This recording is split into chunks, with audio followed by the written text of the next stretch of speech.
Chapter 762. In the back courtyard of the Marquis estate, a sword was pointed at Ning Chen's throat. Blood dyed his clothes red. "Senior Barbarian King, let's sit down and talk." Ning Chen's sword fell. "Humph." The Barbarian King snorted and withdrew his fist's aura. He didn't attack again. "Senior Barbarian King, please." Ning Chen waved his hand to disperse the Yellow Springs restriction. The Barbarian King walked over, still unable to conceal his anger. In the study, the tea had just been brewed. Ning Chen poured 2 cups of tea and pushed one in front of the Barbarian King. "The Jiming Marquis' prophecy is truly divine. You even prepared the tea," sneered the Barbarian King. "Since I received the invitation, how could Senior not come?" Ning Chen calmly replied, "You expected me to come, and even dared to greet me with a heavily injured body. You really are confident," sneered the Barbarian King. "Senior Barbarian King is just asking for an explanation for a man. How could you possibly want my life?" Ning Chen smiled tiredly. "I'll only remember your life for now. If you can't give me a satisfactory explanation, I won't let this matter pass," said the Barbarian King coldly. Ning Chen silently raised his teacup and took a sip of tea. How could this matter be resolved with just a simple explanation? A man is currently cultivating under a true realm venerable in the sky beyond heaven. In less than 100 years, she should be able to step into the true realm. Ning Chen softly put down his teacup. "So what? Don't you know what a man is thinking? When has she ever cared about such things?" Ning Chen was speechless. A moment later he sighed. 100 years is too long. I can't wait that long." The Barbarian King narrowed his eyes. He had felt something was wrong just now. This child's strength was far greater than 30 years ago. Now that they met again, he seemed much weaker. Thinking of this, the Barbarian King grabbed Ning Chen's arm and poured his true essence into it. A moment later his expression changed. "You." The Barbarian King was shocked. His foundation had been destroyed and his lifespan had less than 100 years. How could this be? Ning Chen withdrew his arm and calmly said, "It's a long story. Regardless of whether or not my foundation is destroyed, with my talent, it's impossible for me to step into the immortal realm within 100 years." When the Barbarian King heard this, he gradually fell silent. All along, this kid's performance had been too shocking, causing them to forget that this kid's aptitude was indeed not suitable to practice martial arts. The candlelight flickered, and the atmosphere in the study was strangely quiet. Neither of them said anything, and they drank cup after cup of tea. What about the 9th princess of the Grand Xia? After a long time, the Barbarian King put down his teacup. Yu is only an ordinary person. Although she used a special method to preserve her appearance, her lifespan is no different from an ordinary person's, Ning Chen said honestly. Those of the royal bloodline of the Great Xia are all martial arts geniuses. I remember that the 9th princess of the Great Xia should have also learned martial arts before, the Barbarian King said in a deep voice. "I once learned it, but I gave it up later on," Ning Chen replied. "Why?" the Barbarian King asked. "Not everyone wants to live forever. This is Yu's choice. I respect her decision," Ning Chen calmly said. The Barbarian King stared at the man before him as a bright light flashed in his eyes. Was the truth really so simple? Immortals were strangers while ordinary people stayed together. The 9th princess of Great Xia was the smartest person in the world. She was willing to be ordinary in exchange for dozens of years of companionship. Such determination was something that no woman in the world could compare with. Putting down his teacup, the Barbarian King stood up and walked out of the study. Junior respectfully sends off Senior Barbarian King. Ning Chen stood up, bowed respectfully, and said softly. The Barbarian King left, his figure disappearing into the night. He didn't say anything else. Looking at the departing back of the Barbarian King, Ning Chen sighed in his heart. Suddenly, he vomited a mouthful of blood, dyeing the tea on the table red. A moment later, a suppressed cough rang out in the study, reverberating for a long time. Several days later, the news of the marriage between the Jiming Marquis and the 9th princess of Grand Xia spread throughout the world. The various marquises guarding the borders of Grand Xia received the news and the emperor's orders and immediately set off. In the northern Ming royal court, the royal family traveled south, rushing day and night, heading towards the direction of the Grand Xia royal capital. Countless gazes were fixed on the Grand Xia royal capital. After 30 years, the Jiming Marquis had officially returned. Whether it was a blessing or a curse, no one could say for sure. In the Grand Xia royal capital, the imperial palace and the Marquis manor were decorated with lanterns and banners. A festive atmosphere could be seen everywhere. After Ningxi returned, she took care of everything in the manor. The old Lan Jun had retracted his sharpness and had become much gentler. "Brother, have you really decided?" Ningxi looked at the person beside her and asked softly. Ningchen nodded. Looking at the festive atmosphere in the Marquis manor, a trace of comfort appeared in his tired eyes. 30 years was too long. They couldn't wait for another 30 years. In the Grand Princess manor, in the herb garden, an unparalleled beauty was quietly tidying up the herb garden. Even though the day of the wedding was approaching, her daily habits didn't change much. The maids in the manor looked at the princess in confusion. Their princess was too calm. Could it be that the princess hadn't been waiting for this day to arrive? "Princess Miss Qing is here." A maid walked up and said respectfully, "Invite her in." Xia Xinyu said softly, "Yes." Not long later, the maid brought Qing Ning over. She bowed and left. Qing Ning looked at the beautiful woman in the herb garden and smiled warmly. "Right now, everyone in the royal capital is talking about your marriage with him. On the contrary, the two of you are calmer than anyone else. Since it's already decided, it's already decided. There's still some time until the day of the wedding. It's a bit early to be anxious," said Xia Xinyu softly as she tidied up the plants in the garden. Qing Ning walked into the herb garden. Looking at the different types of plants, she didn't understand. These medicinal plants aren't commonly seen. Where did Princess get them? Grand Xia, Northern Meng, or the barbarian dynasty all have some. These plants are very delicate and have to be looked after daily. Otherwise they'll quickly wither. Xia Xinyu smiled faintly. Soul-breaking grass. After tidying up for a while, Qing Ning's eyes suddenly narrowed. She saw an exceptionally eye-catching medicinal plant and was shocked. "Sister Qing Ning, there's no need to think too much. All medicinal plants are somewhat poisonous. Soul-breaking grass is no different from other medicinal plants. It's just that its medicinal properties are a bit more intense." Xia Xinyu smiled. "As long as you're careful when you use it, it'll have effects that ordinary medicinal plants don't have." Qing Ning was silent. She looked at the woman in front of her. After a while she softly said, "Is it worth it?"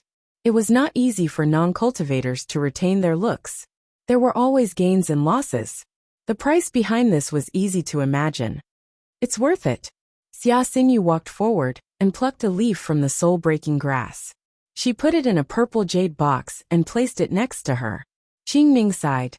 The Grand Xia's 9th princess was more beautiful than flowers. Her martial talent was not inferior to her eldest brother's. Yet, she had given up on immortality and was willing to be ordinary. She would rather have a short period of time than wait forever. This 9th princess really was the proudest person in the world. In the Grand Xia's imperial mausoleum, in front of Zhang Xuan's tomb, Bai Yi walked over. She was weary and exhausted. Her knees touched the ground. Even if her name shook the starry sky, even if she was unrivaled, so what? She didn't want immortality and didn't want to have an afterlife. In this life, she only wanted to have no regrets. Not far away, Ningxi stood silently.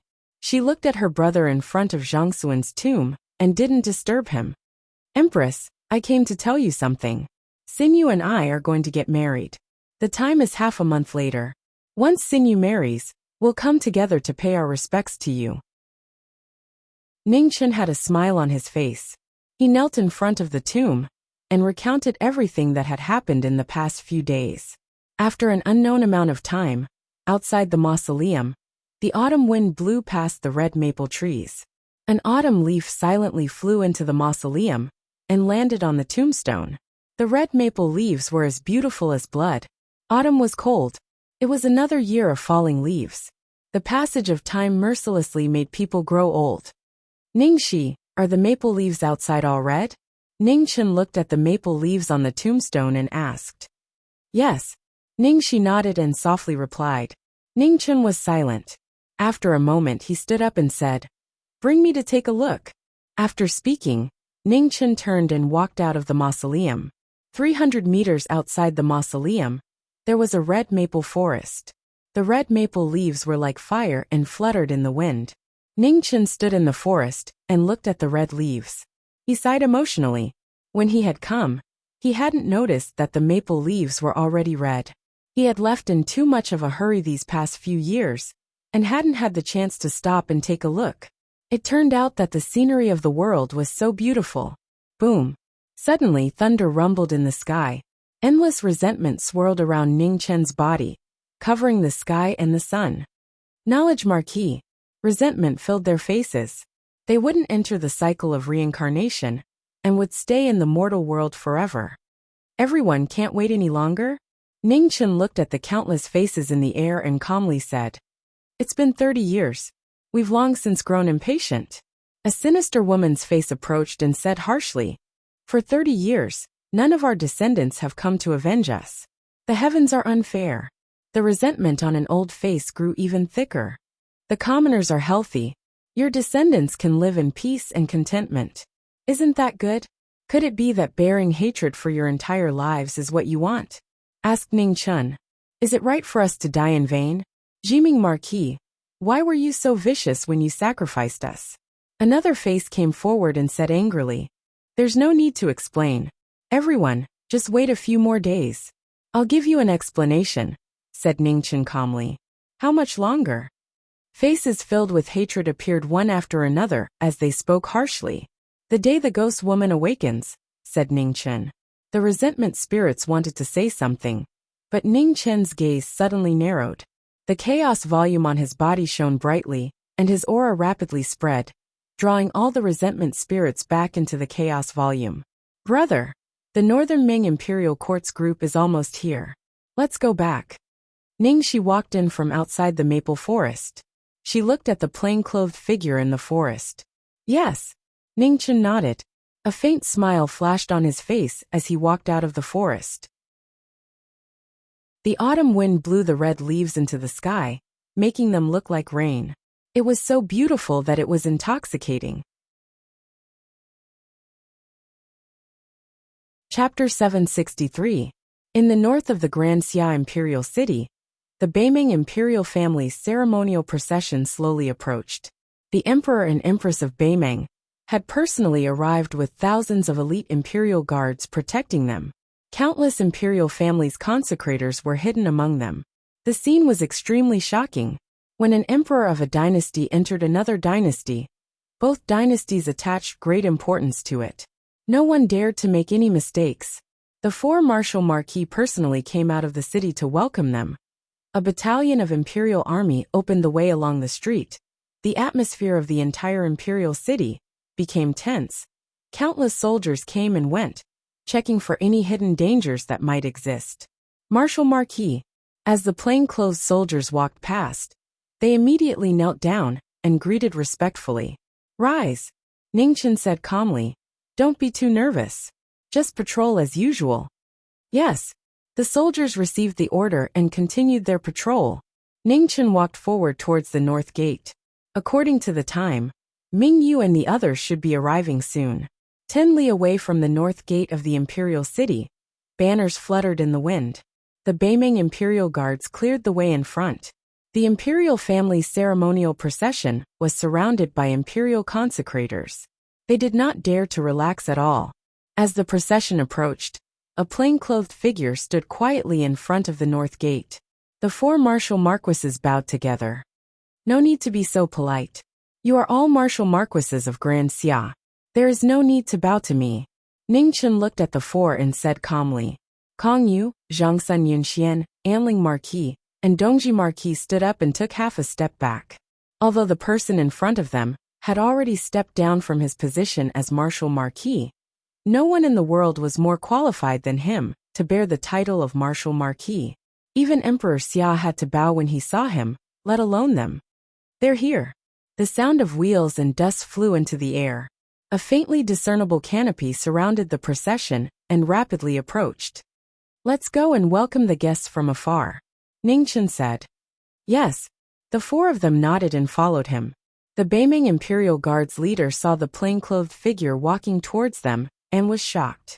He immediately recognized the latter and did not dare to be careless. He immediately raised his hand to stop the procession and dismounted to show his respect. In the next moment, the procession separated, and a figure walked out from the canopy. After more than 10 years, the appearance was still the same. Everything had changed too much. Looking at the girl dressed as an emperor, Ningchen revealed a gentle smile and asked softly, "Mingyue, are you all right?" It was a familiar face and a familiar voice. Bright Moon's eyes overflowed with tears as she resisted the urge to rush forward.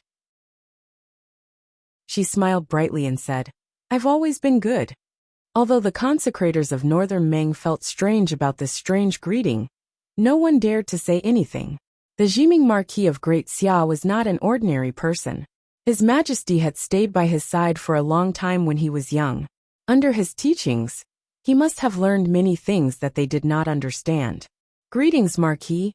Behind Mingyu, Amethyst bowed and said respectfully. Ningchen looked at the former, smiled and said, "Amethyst, we haven't seen each other for so many years. Why haven't you reached perfection yet?" "Purple Crystal's aptitude is dull. I've made a fool of myself in front of the Marquis." Purple Crystal lowered her head and said, "Ha, I'm just joking. Let's go into the city first." Ningchen smiled as he spoke. Soon after, he turned around and led the way towards the imperial city. Mingyu followed and did not return to the royal family's group. The consecrators of Northern Meng and the commanders of the royal guards all chose to remain silent. They did not want to make His Majesty unhappy. Within the group, Ling Xiao saw this scene and frowned unconsciously. However, he suppressed his emotions and followed the group towards the imperial city of Great Xia. In the imperial city, the entire city was under lockdown. The royal guards lined up to welcome the arrival of the Northern Ming group. At the front, Ningchen and Mingyu walked side by side. A marquis and an emperor walked side by side. It was so natural, as if it had been more than 30 years. The little girl of the past had now grown up to become the emperor of Northern Meng, whose name shook the entire divine continent. "Can I still stay in the Marquis residence?" Mingyu looked at the person beside her, her delicate face filled with anticipation. "Not this time." Ningchen smiled and said, "This time, you are here as the emperor of Northern Meng to attend my wedding with Xinyu. In the end, you have to be arranged by the minister of Honglu of Great Xia to enter the reception courtyard." "I don't want to go." Mingyu's face flashed with dissatisfaction. "You can't be willful. Now that you are the emperor of Northern Meng, it's fine normally, but this time, you have to follow the rules." Ningchen advised softly. "All right." Seeing that the person beside her didn't agree, Mingyu knew that she couldn't go against the rules this time, and could only give up. After thinking for a while, Mingyu glanced at the group behind her and whispered, "Bad guy, can I ask you something?" "Speak." Ningchen replied. "The Ling family of Northern Meng is strong now. Although the Empress and the Wang family are keeping them in check, the Ling family's strength is growing too fast. I feel that the Wang family and the Empress won't be able to keep them in check." Mingyu whispered, "I should have taught you how to keep powerful officials in check. Why did you let a powerful official like the Ling family appear?" Ningchen didn't understand. "Behind the Ling family is Yang Ho." Mingyu replied. "Yang Hong?" Ningchen frowned and said, "Even if you didn't tell me, I was going to ask. Why didn't Yang Hong come this time? He should be the strongest person in Northern Meng." "Yang Ho has been in seclusion for 7 years and hasn't come out.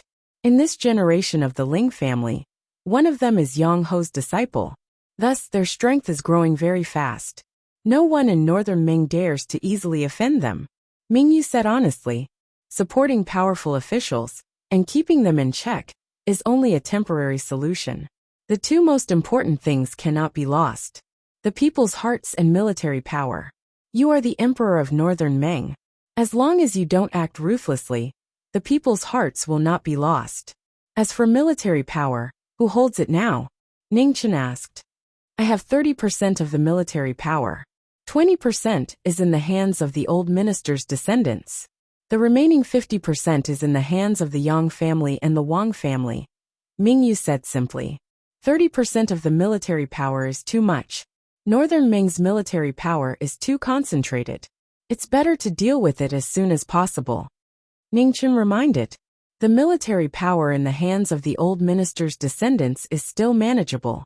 However, the Yang and Wang family's power has already taken root in the imperial court. Almost half of the court officials are related to these two factions. It's easier said than done to take back this military power. Mingyu was a little worried. Have I told you the story of dispelling military power with a cup of wine? Ningchen said calmly. Yes. Mingyu nodded. Disposing of meritorious officials will cause criticism in the imperial court and the people. This is not a wise move. However, officials who wield power are different from those who are loyal and meritorious. As long as they are willing to investigate, they will definitely have a lot of information that can be used against them. Announce their crimes and make them a show of strength. However, do not implicate their entire family, or leave their lives, leave their names, and give up their military power. How do I explain it to Yang Ho? Mingyu was a little troubled. Yang Hong is the most loyal person in Northern Meng. As long as the evidence you find is beyond doubt, he will not say anything. However, at this point, Ningchen looked at Zijing and smiled. It's not appropriate to place your trust in others. If Zijing's strength is enough to deter those who have ulterior motives, it will be much easier for you. Hearing this, Zijing's eyes flashed with shame. Her cultivation was still too low. Zijing, make a few more trips to the Marquis' residence these days. Ningchen smiled. Zijing was stunned. Then, joy appeared on her face. She bowed respectfully and said, Thank you, Marquis. I'll go too, Mingyu said unhappily. Zijing's identity is just a servant girl. She won't cause too much trouble if she comes to the house of Marquis. You are the emperor of a dynasty. Do you want my house of Marquis to become a market? Ningchen said angrily. Too annoying. Mingyu shook her head vigorously and said, I didn't want to be the emperor for a long time. If it wasn't for the fact that there is no one to pass the throne to, I really want to leave. Ningchen smiled. He really couldn't do anything about this. Even if Fan Lingyue was alive, he wouldn't be able to solve this problem. Seeing the smile on the former's face, Mingyu was even more dissatisfied. She secretly reached out and pinched him as revenge. Ningchen secretly sucked in a breath of cold air from the pain, but he didn't dare to make a sound. He couldn't argue with the servant beside him, so he could only hold it in. Mingyu was a little happy in her heart, but she didn't show it. She quietly put down her hand and continued to walk forward as if nothing had happened.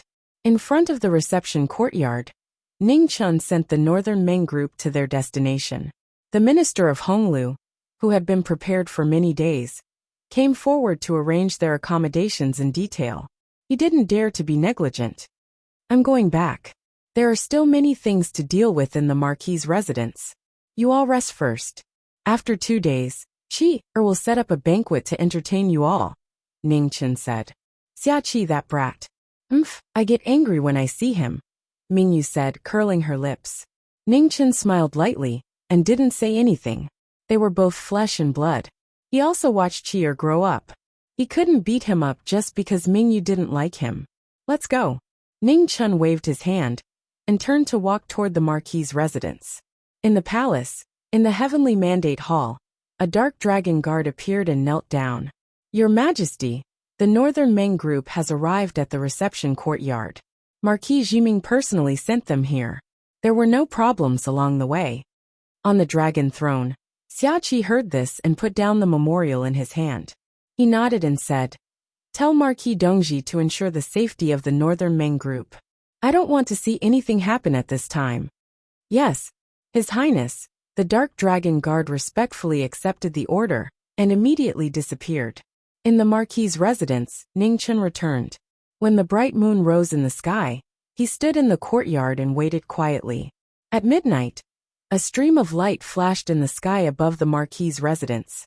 Zijing appeared in the Marquis' residence. Greetings, Marquis. Zijing bowed and said. No need to be so polite. Is Mingyu resting? Ningchen asked. Her Majesty is already asleep. Zijing nodded and said. Ningchen waved his hand, and a bright red sword flew out of the study and swept in front of him. There's not much time. You don't lack things like cultivation techniques. And you don't need me to teach you. Swords are killing weapons, so what I teach you is killing techniques. Ningchen said seriously.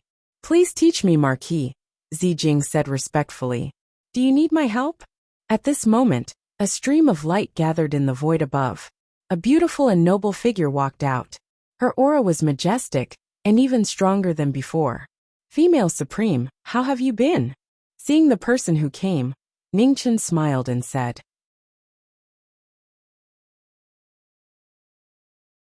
Chapter 764. In the backyard of the Marquis' establishment, Nu Chang appeared. Her beauty and otherworldly aura made people not dare to profane her. Jiming Marquis, you've put yourself in such a sorry state again. Nu Chang looked at the man in front of her and said helplessly. I had no choice. Ningchen smiled. Nu Chang understood that the person in front of her did not care about this, and did not persuade him. She looked at the woman in purple and asked, Who is this girl? Is she your new disciple? Ningchen shook his head and said, Zijing is Mingyue's personal servant. Although she is a servant, she is no different from an elder sister. Right now, there are many hidden dangers in Beiming's court. I am worried about Mingyue's safety, so I let Zijing learn some things. Nu Chang looked at the former with a strange expression and said, You really can think of letting a girl with clean hands learn your killing methods. Ningchen was rendered speechless. After a short moment, he laughed bitterly and said, Your Highness, please don't laugh at me. That's all I know. Your Highness ought to be aware that I learned all those things from slaughter. Besides that, I can't teach you anything else. You can't teach, but that doesn't mean I can't. Let this noble one do it. Nu Chang said. Hearing this, Ningchen was surprised, and then came back to his senses.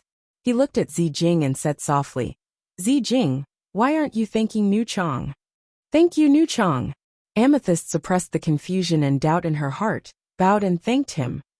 Nu Chang is the master of Changling, and has been an immortal for many years. If she teaches you, you will get twice the result with half the effort. Ningchen explained. Zijing heard this, and was first shocked. Then, respect flashed across her face and she bowed again. This girl's talent is actually not bad, but she has never received guidance from a true expert. Jiming Marquis, I have always been curious. The people around you are all outstanding in martial arts, but why are you so ordinary? Nu Chang's lips curved slightly. Nu Chang, please don't tease me. This is not something I can decide. It is not the conduct of a gentleman to always expose others' scars. Ningchen said helplessly. Talking about a gentleman's conduct with a girl, Jiming Marquis, have you become stupid from practicing martial arts? Nu Chang smiled. Ningchen was choked to the point that he couldn't say anything. The glib tongue that he had always used was useless at this moment. On the side, Purple Crystal listened to the conversation between the two, and could not help but snicker. In her eyes, the Marquis of Jiming was omnipotent. She did not expect that there would be someone who could defeat him. If you want to laugh, then laugh. Be careful that you don't injure yourself, Ningchen said unhappily. Purple Crystal covered her mouth and chuckled. Her shoulders trembled as she tried even harder to hold back her laughter. Female Supreme, go ahead and teach her a lesson. I don't care anymore. Ningchen waved his hand and walked to the side, leaving the two of them alone. It was time to get down to business. Female Chang and Purple Crystal's expressions turned serious, and they stopped joking around. Amethyst, don't hold back, Female Chang sternly said. Purple Crystal nodded. She activated her true essence, and her figure instantly flew out. As they exchanged blows, a vast amount of energy appeared. Their feet moved lightly, and their slender hands carried the force of 1,000 caddies. The instant they exchanged blows, the might shook the heavens and the earth. Ningchen was already prepared. He activated the underworld divine restriction to protect the Marquis mansion. Frost burial of 100 flowers. Not wanting to hold back, Purple Crystal raised her hand and used her ultimate move. Purple ice crystals gathered around her, silently drifting about. The surrounding void instantly froze. Extreme cold cultivation body? Female Chang's eyes narrowed. She turned her palm into a finger, gathering the sharpness of heaven and earth. With one step forward, she broke through the thousands of crystal lights. When their moves collided, Purple Crystal retreated half a step and leaned to the side, avoiding the sharpness. After losing momentum in one move, every move was suppressed. In less than 10 moves, a palm landed on Purple Crystal's chest. Purple Crystal's figure flew back, and after a dozen steps, she barely managed to stabilize herself. Female Chang waved her hand and dispersed the aura on her palm. She didn't attack again. Outside the battle, Ning Chun was watching the two fight. His eyes flashed with emotion. Even if he ignored the issue of cultivation, the gap between Purple Crystal and Female Supreme was still not small. Purple Crystal, if Jiming Marquis was at your cultivation, even if I could heavily injure him within 100 moves, I would have to pay a considerable price. Do you understand? Female Chang looked at the woman in front of her and sternly said. Purple Crystal silently nodded. She knew that there was a gap between her and a true expert. Only after today's battle did she realize just how big that gap was. The difference in experience, the degree of familiarity with the moves you've learned, as well as the degree to which you have a thorough understanding of the martial arts itself, will all affect your strength. The level of your cultivation is indeed important. But there are other factors besides cultivation that cannot be ignored, said the woman earnestly. Purple Crystal listened quietly and carefully memorized everything the former said. She didn't dare to miss a single word. Ning Chun also listened at the side. Everyone had their own understanding of martial arts. This kind of experience was even more precious than any cultivation technique. Unless it was a close relative or a direct disciple, very few people would be willing to teach it. Let's not talk about experience for now. This requires the accumulation of a lot of battles. It is not something that can be improved in a short period of time. Jiming Marquis knows this best. However, there are not many monsters like him. If you meet him, don't think about anything and run away immediately. As for the second point, the degree of familiarity with the moves you have learned. This requires hard work and practice. Turn every move into instinct. Only then can you unleash the greatest power. When you are facing a life and death battle, the most useful move will always be the one you are most familiar with, and not the strongest one. The last point is the degree of understanding of martial arts. This is the most difficult, but also the fastest way to increase your strength. Speaking up to here, the woman paused for a moment, her expression turning solemn as she continued. When words are spoken, the heavens will descend. Even the saber, sword, and other martial arts all belong to this category. When a martial arts cultivation reaches a certain level, it is not only the use of true yuan, but also the laws and the extreme Tao. I don't need to say more about the laws. I'm sure you've heard a thing or two about them. The extreme Tao is equivalent to the laws, or even higher than the laws. When a martial arts cultivation reaches a certain level, it becomes a Tao of its own. Jiming Marquis, after listening for so long, you should put in some effort. Female Chang looked at the man next to her and smiled. Naturally, Ning Chun nodded his head upon hearing Qin Wentian's words. The astral souls in his hands spun as he slashed out with an ordinary sword strike. Without the support of any Zhen Yuan, the wind and clouds seemed to have received his command, and as he slashed out, the heavens split apart with a single slash. The sword light flashed, and the divine restriction reacted. A complex pattern appeared, and resisted the sword energy. However, the divine restriction that had endured their battle quickly collapsed under the sword light. It rumbled and shook. Purple Crystal was shocked. Her face was filled with disbelief. This is extreme, the extreme of the sword. Female Chang looked at Purple Crystal and said calmly, "Extreme paths are difficult. Walking on this path is walking on a never-ending path. This path is incomparably difficult. The stronger the Tao, the harder it is to prove it. It is even difficult to prove your own Tao in your lifetime." Purple Crystal, Female Chang is not telling you all these things. Methods to increase strength are more important than quantity. Actually, It is enough if you can cultivate one of them to the extreme. It depends on what you choose. Finishing his words, Ningchen waved his right hand, and the Star Soul sword left his hand and flew back into the study, returning to its scabbard. Purple Crystal was silent. Hesitation flashed across her face. She couldn't make a decision. Go back and think about it. Don't make a decision so easily. However, once you make a decision, you can't regret it. Ningchen calmly said. Okay. Amethyst nodded slightly, bowed to the two of them, and then left. How is it? Does female Chang think that Purple Crystal will be able to enter the supremacy realm in a short time? Asked Ning Chun as he watched the former leave. Ning Chun shifted his gaze to the woman beside him. It's very difficult. Female Chang shook her head and said, although the laws of the world are no longer suppressed after the Hell King's boundary was broken, Purple Crystal has only cultivated for a short time. Even if her talent is good, it is only good. There is still a big gap between her and those monstrous friends of yours. It is almost impossible for her to enter the supremacy realm in a short time. Ning Chen's eyes lit up and he said, other than increasing my cultivation, the three methods that female Chang mentioned are not easy for Purple Crystal. It's not easy to increase one's strength. You should know this better than anyone, Marquis Jiming. Nu Chang said seriously. It is because I know that I don't want them to work so hard. Ning Chen sighed. Female Chang was silent. After a while she said softly, I will try my best. Thank you, female Chang. Ning Chen bowed respectfully and thanked her. There is no need to say thank you. Let's sit down and talk. Female Chang said seriously. Please. Ning Chen nodded. In the study, the candlelight lit up again. The two of them sat facing each other. They had known each other for 30 years. When they first met 30 years ago, they were strangers who made a fair deal. 30 years later, they were friends who didn't need to speak much. What happened? Female Chang asked softly. It's a long story. Ning Chen replied. Then tell it slowly. Female Chang said calmly.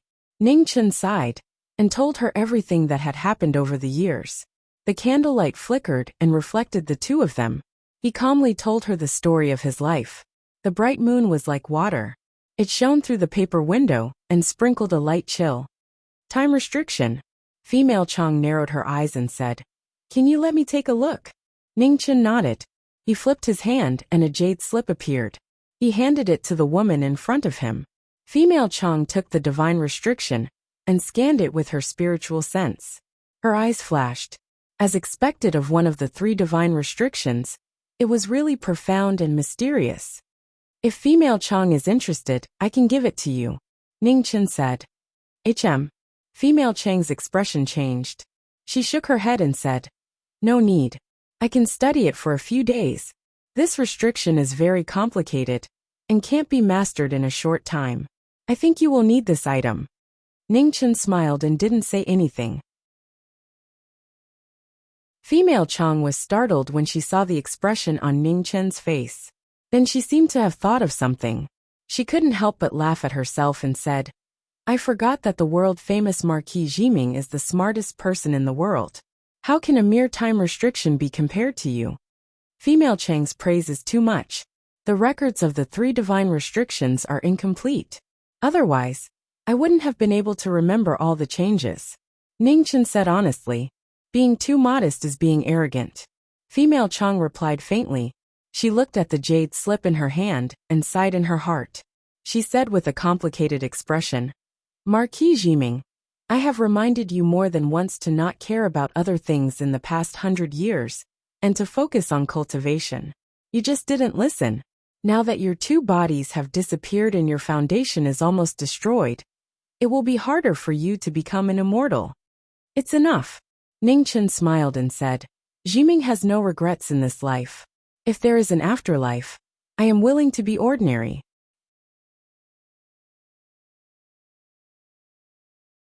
Chapter 765.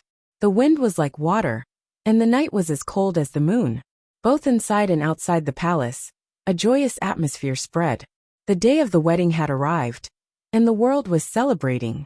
Within the palace, Goddess He Lai was dressed in a red wedding dress. Her features were picturesque, and she was extremely beautiful. Outside the palace, she took off her plain clothes, revealing a noble robe. Her expression was as calm as water, without any ripples. 30 years, fate came and went, from knowing each other to missing each other. Today, she had returned to the starting point. The face in the mirror was flawless, with gold hairpins and pearls, shining under the candlelight. Behind her, the elder sister was dressing up, wearing a green dress. Her gentle eyes looked at the person in the mirror, and she felt slightly gratified. The white jade comb brushed through her hair, gently falling down. 1 comb to the head, no need to worry about wealth. 2 comb to the head, no sickness and no worries. 3 comb to the head, many children and longevity. Another comb to the tail, raising the case to the eyebrows. 2 comb to the tail flying side by side. 3 comb to the tail, forming an eternal heart pendant. What was once an illusion had now become reality. Xia Xinyu's face had a calm smile, and her stunning face was even more charming. The historians of Great Xia were known for their strictness. It was not easy for a woman to enter history, and it was even harder for her to get an evaluation, much less her looks. In the 1,000 years of Great Xia, only the 9th princess was favored by the historians. Using the ancient rules, she was famous in the world. Weiyang had a beauty, exceptional and independent. One look could topple a city, and another could topple a country. Today in the Weiyang Palace, there was a beauty waiting to be married. Jiming Marquis Manor. The manor doors opened, and under the morning sun, Jiming got on his horse. Behind him, the wedding procession followed, solemn and solemn. The sound of horse hooves and carriage rumbled as they headed toward the palace. On the streets, hundreds and thousands of civilians made way, kneeling down to welcome them respectfully. The wedding of every marquis was a grand occasion for the dynasty. Furthermore, this was the Jiming Marquis, who had become the faith of Great Xia. Everyone was waiting for this day. It was not a long journey, but it took 4 hours. The ceremony of the royal family was complicated, and at the end of each path, there were officials waiting respectfully. In front of Donghua Gate, the betrothal gifts got out of the carriage. At noon, the wedding procession slowly arrived at the imperial palace. In the Weiyang Palace, the 9th princess of the Great Xia dynasty was standing in front of the bronze mirror. She was so beautiful that even the luminous pearls in the palace paled in comparison. Qing Ning stood at the back and looked at her charming face in the mirror. The smile on her face became even gentler. "Nyang Nyang, did you see that? Miss Qing, the Marquis has entered the palace." Right at this moment, an attendant stepped forward and spoke respectfully. "Got it, you may leave," Qing Ning said. Yes. The maid accepted the order and stood up to leave. "Xianyu, are you ready?" Qing Ning said softly, as she looked at the beautiful woman reflected in the mirror. "N." Xia Xinyu nodded and replied. A red veil covered her face. 30 years of waiting had finally come to this day. The door opened, and a figure dressed in black walked in. He stretched out his hand and said softly, "Let's go." Hundreds of officials came to the Heavenly Mandate Palace one after another. It was the first time in history that a wedding was held in the Heavenly Mandate Palace. The officials had no objections, as though this was how it should be, At the head of the guest seats were Mingyu, several important officials of Northern Meng, members of the imperial family of Great Xia, and the dukes of the barbarian dynasty. Among the honored guests of the 3 dynasties, the most special one was a woman in white robes. She sat quietly in the seats, her aura otherworldly and ethereal. The female supreme of Chongling had come to the mortal world for knowing Destiny's wedding. Some of the people present were familiar with each other, and some were strangers. However, without a doubt, the guests present were all people who knew knowing Destiny or had to come. There was only one seat in the guest seats, and the beautiful woman in blue robes sat quietly. The gentleness in her eyes could not be dissipated. No one dared to object. The Emperor of Northern Ming could not. The Emperor of Great Xia could not. And the officials could not. The auspicious time was approaching. Outside the hall, music sounded. Looking from a distance, 2 figures slowly walked in amidst the stars surrounding the moon. Zhu and Xuanduan red wedding robes. The splendid attire reflected the solemnity of this wedding. A perfect couple, a talented man and a beautiful woman. The guests couldn't help but sigh emotionally. These two people were the most compatible people in the world. When the newlyweds entered the hall, the guests' expressions became serious. They sat at the table. No one dared to be disrespectful. The two people standing in the hall were calmer than everyone present. The two ends of the red line of marriage were 30 years of waiting, and a fate that had been missed. The music echoed as the people prayed. Inside and outside the imperial palace, the atmosphere of a grand occasion was the first since ancient times. In the depths of the imperial palace of the great Xia, the purple energy of the great artifact that suppressed the fortunes of the dynasty was as vast as the sea. The prayers of the people gathered and flew towards the imperial palace to strengthen the fortunes of the dynasty. In the barbarian dynasty, the barbarian king looked at this scene that he had never seen before and sighed softly inside. The knowing destiny Marquis, with the power of the Qilin, could conquer the world.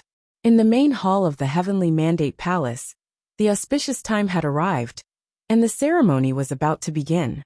At this moment, auspicious signs howled in the sky above the imperial court. Dragon carriages galloped and phoenix carriages arrived. Dazzling streams of light came from all directions. Their powerful presences shook the imperial city. Nanling, Northern Plains, West Earth Central Plains. The presences of the experts on the carriages from the four divine lands were like clouds that covered the sky. Nanling Yuheng Holy Land congratulates the knowing destiny Marquis on his marriage. Northern Plains Heavenly Music Pavilion congratulates the knowing destiny Marquis on his marriage. Western Buddha's homeland Tianfu Mountain congratulates the knowing destiny Marquis on his marriage. Zhengzhou Zhao family congratulates the knowing destiny Marquis on his marriage. Congratulations sounded in the sky one after another. The top forces of the four divine lands arrived one by one. The auspicious signs floated in the sky. This was the first time the world had seen such a shocking scene. The people from all directions came to celebrate. The indescribable scene shocked all the guests in the heavenly mandate palace. Take the seats. In the palace, Ning Chen said calmly. Yes. The attendants in front of the palace received the order and added seats, one after another in the palace, to welcome the guests from all directions. Above the void, in the dragon carriages and phoenix carriages, figures flashed past and appeared in the palace. They took their seats one by one. When the guests arrived, the auspicious time also arrived. The ceremony began and music was played. When the ceremony was over, the newlyweds bowed in unison. They did not kneel, and stood up after the ceremony. Along the way, the knowing destiny Marquis had never believed in heaven and earth. This ceremony was too much. In the palace, the officials, the emperors of the two dynasties, and the giants all chose to be silent. No one could say anything. The world knew that heaven did not bless the knowing destiny Marquis. It had punished the knowing destiny Marquis more than once. In this world, heaven could accept anyone's kowtow, but not the knowing destiny Marquis. The second kowtow was for the elders. The knowing destiny Marquis, who did not kneel to heaven and earth, finally knelt down and bowed respectfully to the last family member in this life. Xia Xinyu also knelt down. She was married and followed her husband. In this life, there was no one else in her life. On the main seat, Qing Ning's eyes were filled with tears. She accepted the ceremony on behalf of her eldest grandson and herself. From the time she entered the palace until today, 40 years had passed. It was unforgettable and unforgettable. The two got up and bowed for the last time. In this life, Prime Minister Bai followed. After the three kowtows, they were sent to the bridal chamber.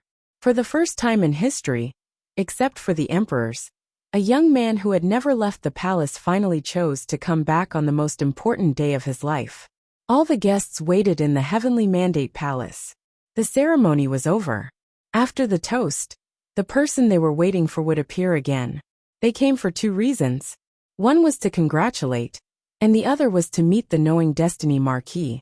In the Weiyang Palace, in the room where Ning Chen first entered the palace, the two walked in together. On the table, there was wine that had been prepared, exuding a faint aroma. The two sat down. Ning Chen poured 2 cups of wine and handed it to the person in front of him. Under the red veil, Xia Xinyu took the wine cup. The toast was witnessed by a lifetime of white hair. In the mouth of the wine, there was sweetness in the bitterness. It was like a portrayal of this life. Bitter wine had many flavors. Whether it was bitter or sweet, only the person who drank it could understand. Thank you. Close by, the fragrance of orchids and musk lingered in his ears and nose. A beautiful woman had a short life. In exchange for decades of being together with ordinary people, there is no need for thanks between us. Ning Chen responded softly. There was a trace of a smile on his face. He said, "Wait for me here. I will be back after I entertain the guests." Okay. Xia Xinyu nodded and agreed. Ning Chen smiled, got up and walked out of the room towards the Heavenly Mandate Palace. In the room, Xia Xinyu sat quietly. The red veil on her head covered her face. She had long been used to waiting. 30 years was like a day. One day was like 30 years. In the Heavenly Mandate Palace, Knowing Destiny returned. With the Xian Duan on him, his expression was less cold and more peaceful. Seeing the former appear, the officials in the palace and the guests from all sides were slightly stunned. Immediately, they smiled respectfully and congratulated him one by one.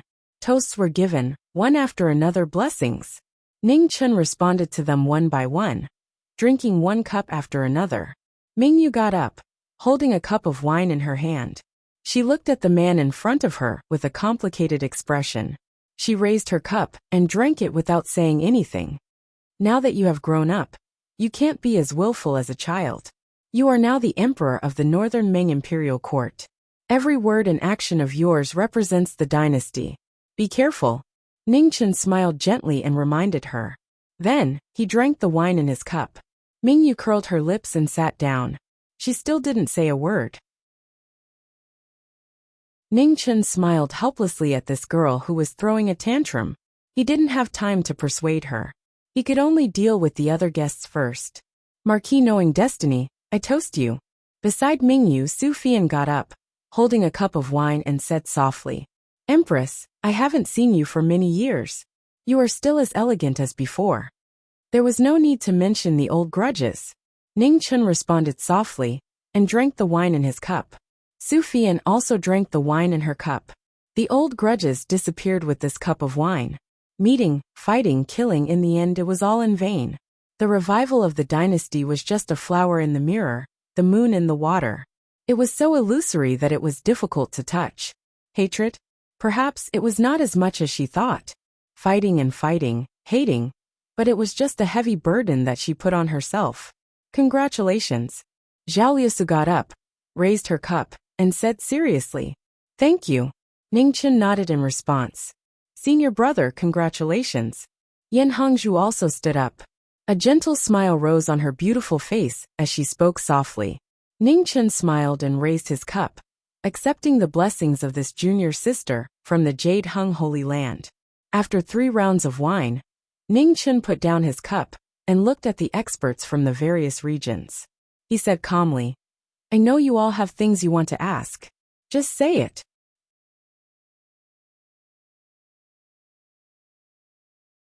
Chapter 766. In the Heavenly Mandate Palace, Knowing Destiny's words made everyone's eyes turn serious. Marquis Knowing Destiny, we want to know how to become an immortal. In the homeland of West Buddha, Tianfu Mountain, Pavilion Lord Jingfeng asked seriously. The Light Venerable of Buddha Mountain has been in the immortal plane for some time. Why do you come here to ask me? Ning Chen asked. The Light Venerable has been in seclusion ever since he was seriously injured. That's why we took this opportunity to come here and ask about it. Pavilion Lord Jingfeng said honestly. Ning Chen looked at the others. At the same time, everyone looked at him, full of desire and expectation. At the head of the guest seats, Nu Chang looked at the giants from various regions and smiled. Fortunately, these were people who had no conflict with Knowing Destiny. Otherwise, today's wedding would be even more lively. Why do you think I know how to become an immortal?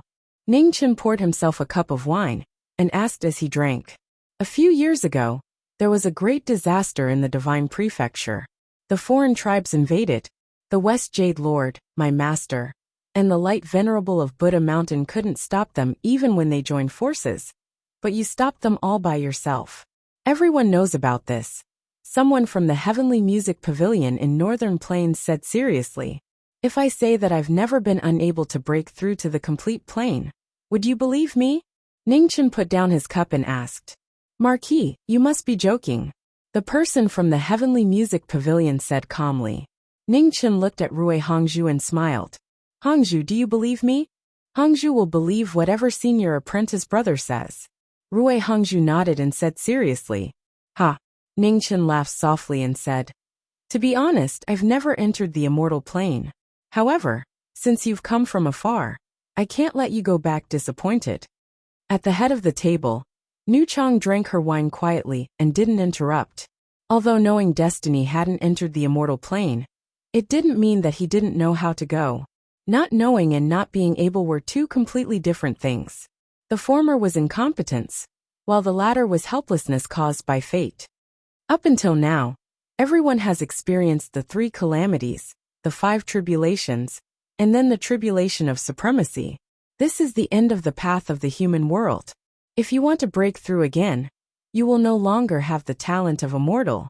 At this point, Ningchen looked at the crowd, smiled and said, There's no need to talk about the matter of martial talent. With everyone's talent, it's naturally not a problem. As for how to reach this step, there are 2 ways. The first method is to jump through the Dragon Gate. This is the method most people choose. Everyone knows that when one reaches the peak of the mortal realm, the Dragon Gate will appear. The inner realm is affected by the Underworld King's barrier, so very few people have been able to jump through the Dragon Gate. To choose this method, you need to master at least one type of law. When you jump through the Dragon Gate, the law of the world will suppress you through the Dragon Gate. If you don't have the power of a law, it will be almost impossible to jump through the Dragon Gate. Everyone should have noticed that almost every ancient book that records cultivation has mentioned that one has to reduce the karma of killing as much as possible on the path of cultivation. This is the reason. The heavier the karma of killing, the greater the pressure that the Dragon's Gate will put on the person undergoing the tribulation. Therefore, except for very few special cases, all those who have committed great sins cannot become immortals. The second method is just my personal experience. However, since there is an opportunity today, there is no harm in talking about it. Step into the immortal plane. According to my speculation, there should be more than one method. Since the path of cultivation is divided into martial arts and spells, there should be different methods to step into the immortal plane. It's just that we don't know about them. The purpose of jumping through the Dragon Gate is to escape the restriction of the law on the Dragon Gate. Therefore, jumping through the Dragon Gate is only one method, not the final goal. Based on my speculation, as long as you can escape the restriction of the Dragon Gate, there are other methods. At this point, Ningchen smiled faintly and said, My speculation is very simple. Break the law with force and destroy the Dragon Gate by force. Then you can step into the immortal plane. As soon as he finished speaking, the whole place fell silent. It was the first time they had heard such a shocking statement. Pavilion Master Jing Feng of Tianfu Mountain, the people from Heavenly Music Pavilion, Lian Hongzhu, and the others all fell silent. They couldn't calm down for a long time. Such a statement would never appear in any ancient record. How shocking was it to destroy the Dragon Gate? It could even be said to be disgraceful. Seeing everyone's expressions, Ningchen smiled and said, Don't think too much. As I said, the second method is just my speculation. I don't know if it will work. Just take it as a joke. If you want to step into the immortal plane, you have to master a law. Jumping through the Dragon Gate is the right way.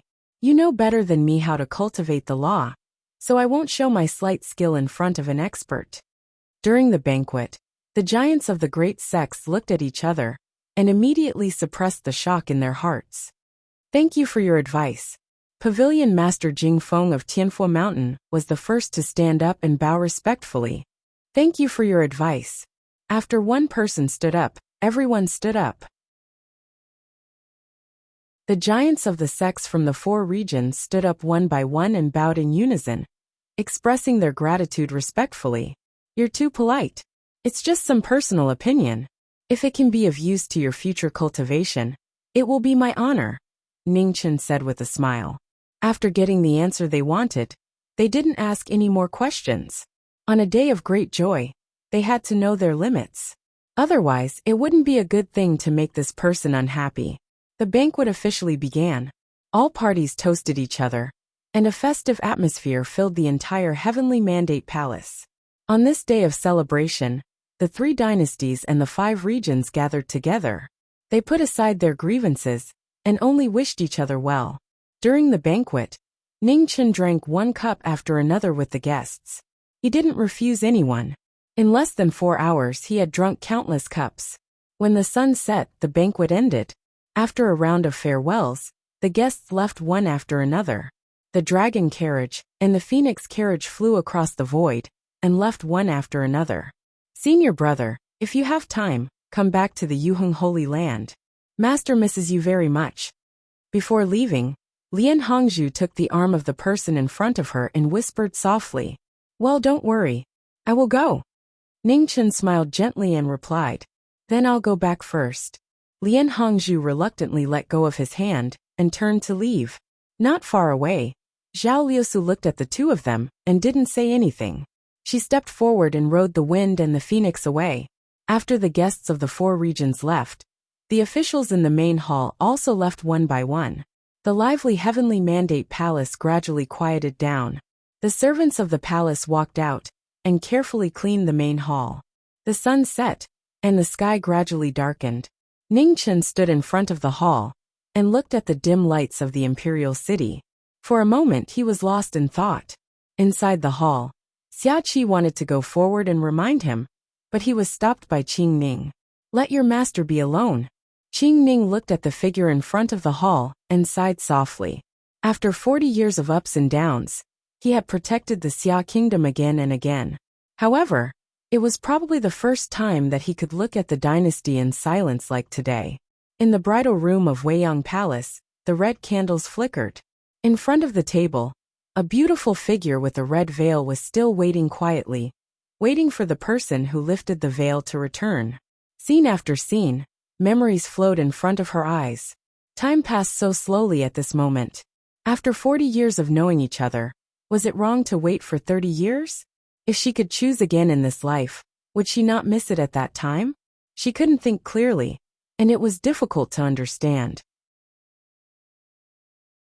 In front of the Heavenly Mandate Palace, knowing Destiny, who had been standing quietly for a long time, turned around and walked toward Weiyang Palace. The red candles were almost half burned. At this moment, the door creaked open, and knowing Destiny walked in. Looking at the beautiful figure waiting at the table, he smiled and said softly, "Sorry to keep you waiting." Shicheng lifted the red veil, and what came into his eyes was the beautiful face. No matter how many years had passed, it was still breathtaking. "You've waited for so long. Eat something first." Ning Chen opened the desserts and dishes on the table, one by one, and put down the bowl and chopsticks.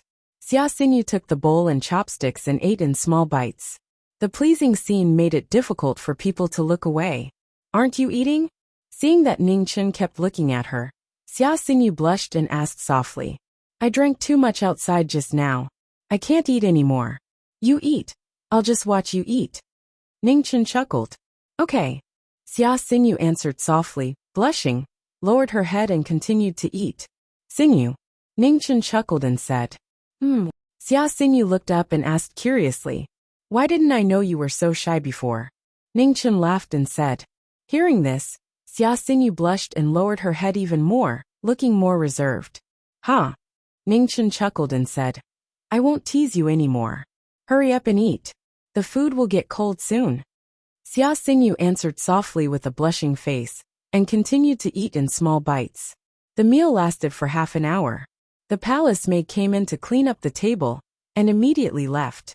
After the palace maid left, Xia Xinyu's face suddenly became redder. She stood there, not knowing what to do. "Don't you want to wash up?" Ning Chen looked at the woman in front of him, and the smile on his face became wider as he reminded her. Oh, Xia Xinyu answered in a panic. She walked in front of the mirror, and prepared to wash up and remove her makeup.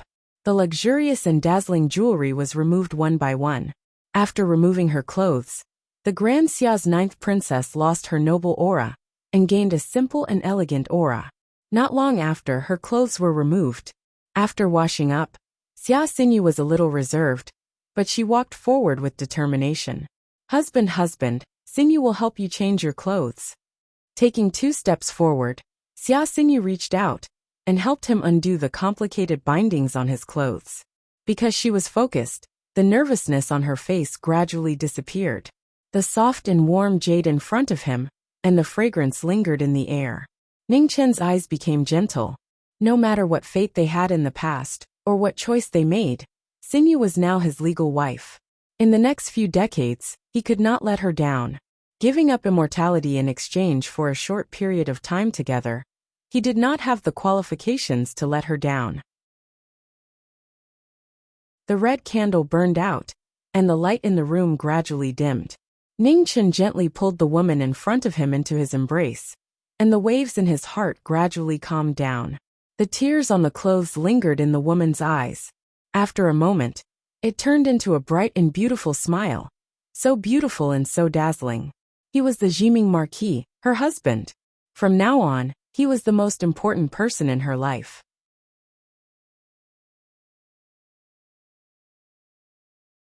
Chapter 767. Early in the morning, the first rays of the morning sun shone through the window, filling the room with warmth. In front of the mirror, Xia Xinyu tied up her long hair with a jade hairpin. It was simple yet elegant. Ning Chen stood to the side, quietly looking at the woman who was doing her makeup. The smile on his face became increasingly gentle. He had never thought that there would be a day where he would stand here and watch his wife do her makeup. It was as if fate was playing tricks on him. After 30 years, he had finally returned to the starting point. After finishing her makeup, Xia Xinyu stood up and took the clothes she had prepared beforehand. She helped Ning Chen change into the clothes, revealing her gentle and virtuous side. "Are you going to pay respects to mother today?" Xia Xinyu asked softly as she tidied up her husband's clothes. "Yes." Ning Chen nodded. "I'll go prepare some snacks," Xia Xinyu said. Ning Chen smiled warmly and nodded once more. The door opened and the warmth of the morning sun enveloped them.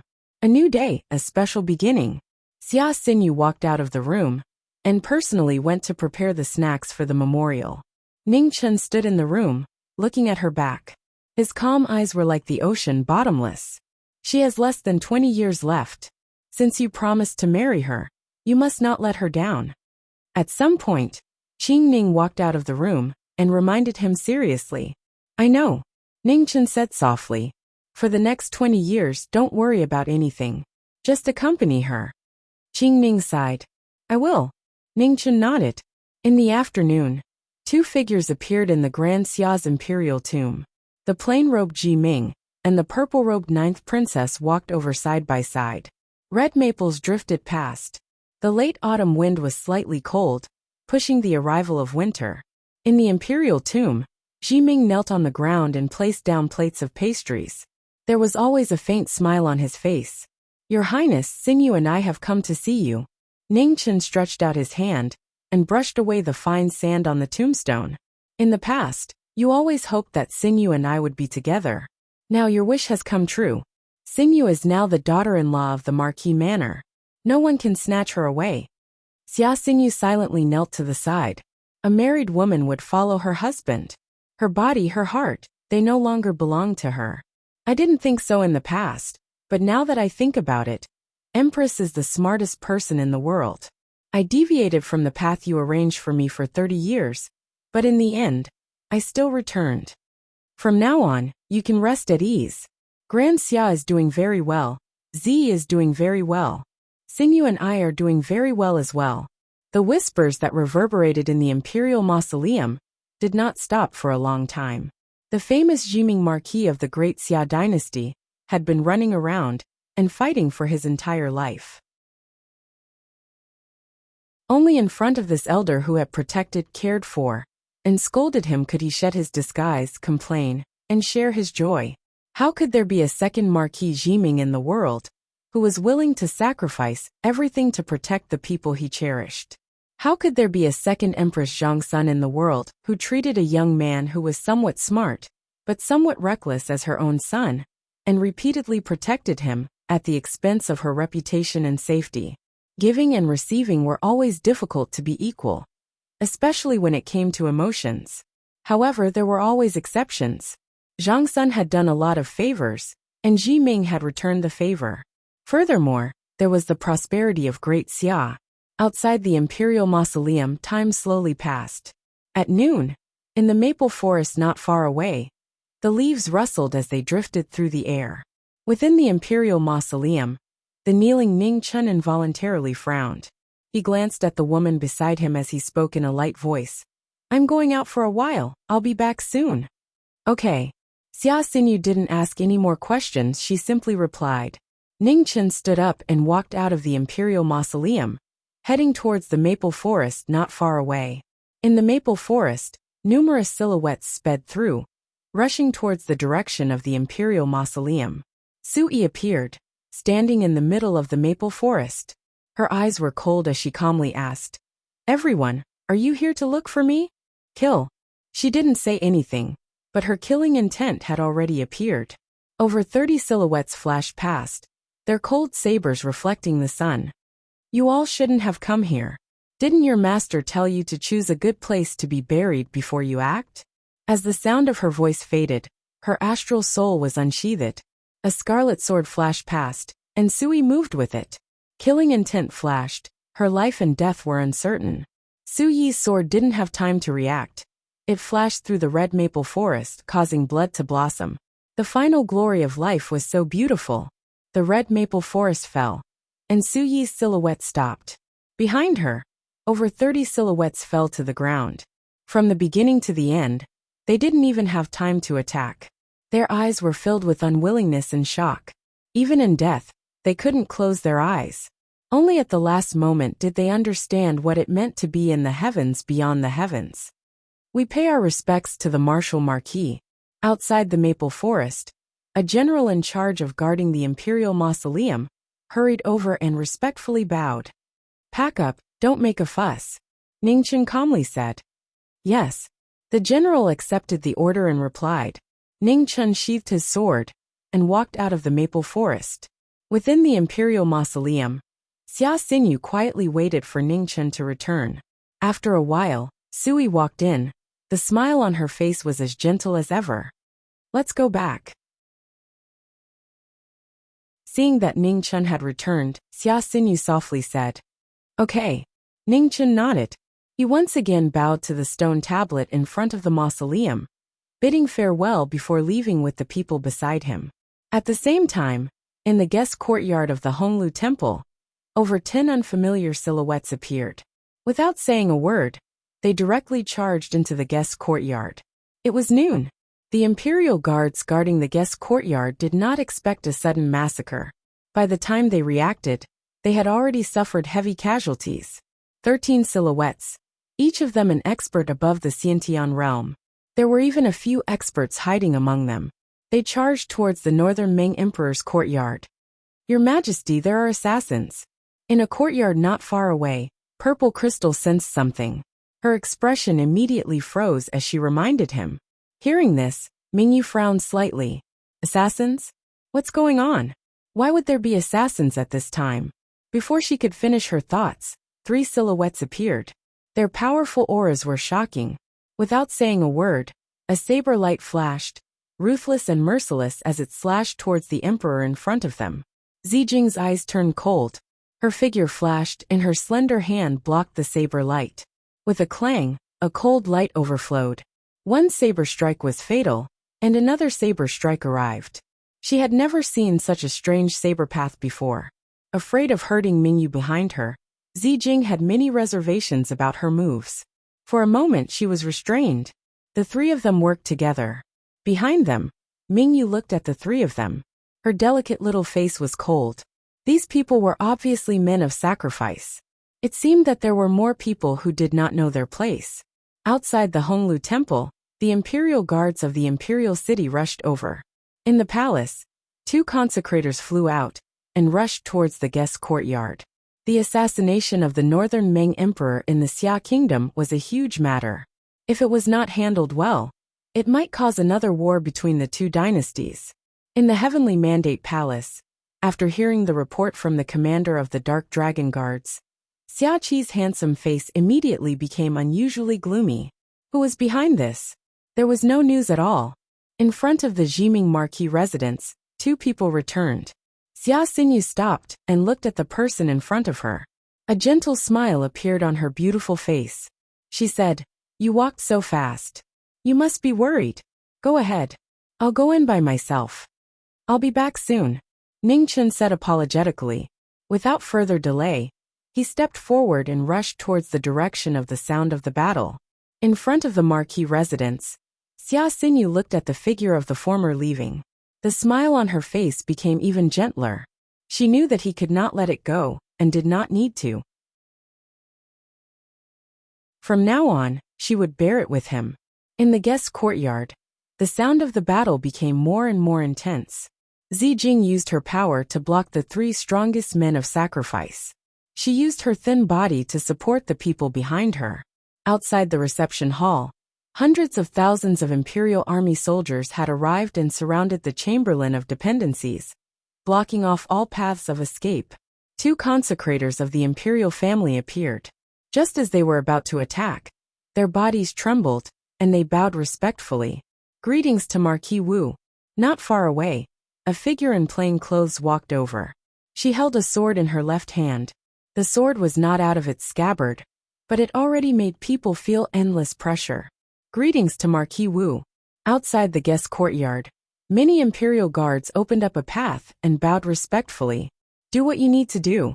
Leave this to me." Ning Chen responded calmly, and walked into the guest courtyard with his sword in hand. In the guest courtyard, the aftermath of the battle shook the area, rolling up rocks and sand. In the center of the battle, Zijing was fighting 1 against 3, and was gradually losing. With a bang, the sword and palm collided once again. The battle separated and blood dripped down. In front of Mingyu, Zijing raised her hand to wipe the blood from the corner of her mouth. Just as she was about to attack again, her body paused. In the battle, the figure in plain clothes walked over. Although her footsteps were not fast or slow, a terrifying pressure filled the entire guest courtyard. "Leave."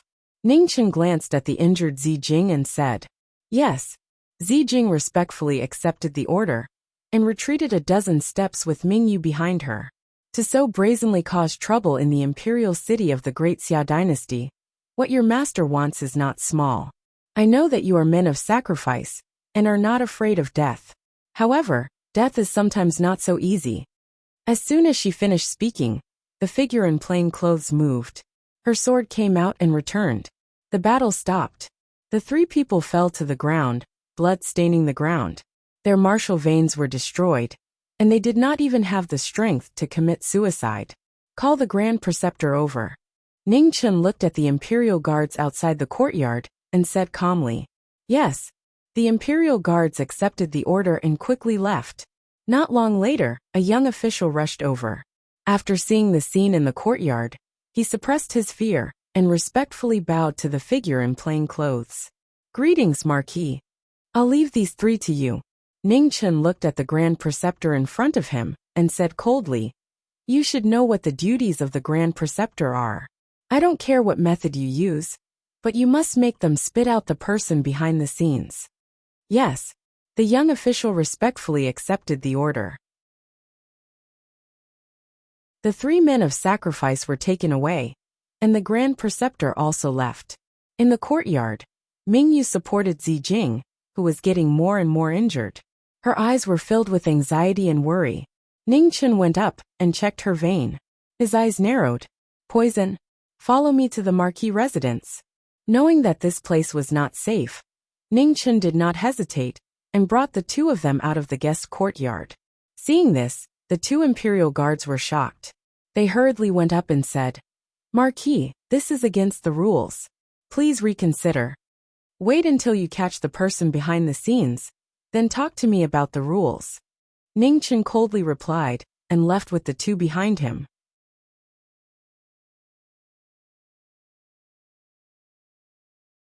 Chapter 768. In the guest room of the west courtyard of the Jiming Marquis residence, Zijing, who had been poisoned, was lying on the bed. Her face was pale, and her body was trembling. Even in her coma, she was in great pain. Beside the bed, Xia Xinyu was quietly taking her pulse, frowning from time to time.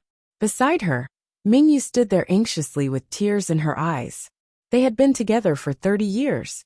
Although they were master and servant in name, their relationship was closer than that of sisters. How is it? Can it be cured? Ningchen asked. It can be cured. Xia Xinyu raised the hand that was checking the pulse and got up to cover Zijing with a blanket. She replied, the toxicity of this poison is very strong. Fortunately, Zijing's cultivation is not bad and managed to protect her heart meridians. However, after the detoxification, Zijing will need to rest for a long time. Ningchen nodded. Do you need me to do anything? Xia Xinyu smiled and shook her head. She pointed at Mingyu and said softly, aren't you going to explain to me? The emperor of Northern Meng was actually a woman. This was really hard to believe. It's a long story. Ningchen sighed. He looked at the girl beside him and said, back then, Northern Meng's royal family was almost wiped out. Fan Lingyue only had time to protect the infant Mingyu. Now, Mingyu is the only royal bloodline in Northern Meng. They had no choice but to make this choice. It's shocking. Xia Xinyu sighed. No wonder he was unwilling to hand over Mingyu. Once this matter was exposed, the world would undoubtedly be in chaos. Thinking up to this point, Xia Xinyu's gaze towards Mingyu became even gentler. Perhaps it was because she loved Mingyu. Or perhaps it was because she pitied Mingyu. It was easy to imagine how difficult it must have been for a woman to support such a large empire. I'll go prepare the antidote. You stay here and take care of them, Xia Xinyu instructed. Okay. Ningchen nodded. After Xia Xinyu left, the atmosphere in the room became quiet. Mingyu looked at the unconscious Zijing with tears in her eyes. She didn't say a word. Zijing is fine. Don't worry too much. Looking at the girl beside him, Ningchen's heart ached and he comforted her. Mingyu wiped the tears from the corner of her eyes. Bad guy, I want to take revenge for Zijing. Earlier in the guest courtyard, when she saw Purple Crystal's weakened state after being poisoned, it was the first time she had felt such panic. She was afraid that the only person who had stayed by her side would leave her. There will be news from the Grand Inquisitor soon. Don't worry. As long as we find the mastermind behind this, everything will come to light, Ningchen said softly. I know who it is. Mingyu's eyes flashed with coldness. Hearing this, Ningchen's eyes narrowed slightly. After a moment, he opened his mouth and said, you think it's the Ling family's doing? Only them. The Ling clan has always been the representative of the Northern Meng faction. I've already warned them many times, but the results weren't great. This time, if something happens to me and Grand Xia, the war between the two dynasties will be unavoidable. In fact, Northern Meng might even have to change dynasties because of this, Mingyue coldly spoke. 30% of our forces is enough to gain the initiative by striking first. Ningchen nodded. It was indeed the most effective method to deduce the gains and losses without any clues. However, the Ling family's influence in Northern Meng was not ordinary.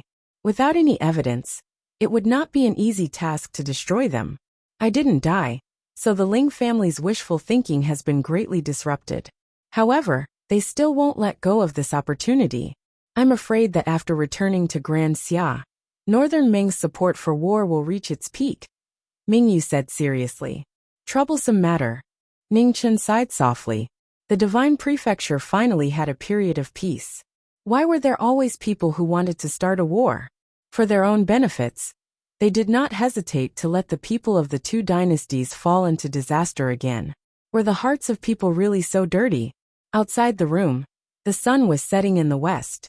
When Xia Xinyu came to deliver medicine, Ningchen walked out of the room and looked at the sky outside in silence.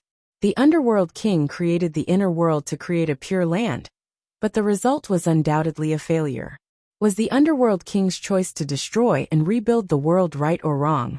He did not regret stopping the Underworld King, but looking at the world that was becoming more and more disappointing, He was really tired. Night fell and stars dotted the sky. In the backyard of the Marquis estate, a young servant quickly walked over and bowed respectfully. Marquis, someone sent a letter from outside the estate. Yes. When Ningchen heard this, a strange light flashed through his eyes. He said, "Bring it in." Yes. The young servant nodded and walked into the backyard with the letter.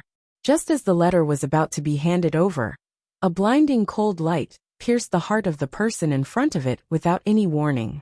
Life and death were at stake. Ningchen used his fingers to stop the cold light. He looked at the servant in front of him and said coldly, "Who are you?" "Jiming Marquis. You don't know me. But do you know the millions of innocent people who were sacrificed by you 30 years ago?" Bai Yi did not hide the killing intent in his eyes. He turned the dagger in his hand and stabbed at the servant again. Ningchen used force in his fingers and broke the dagger.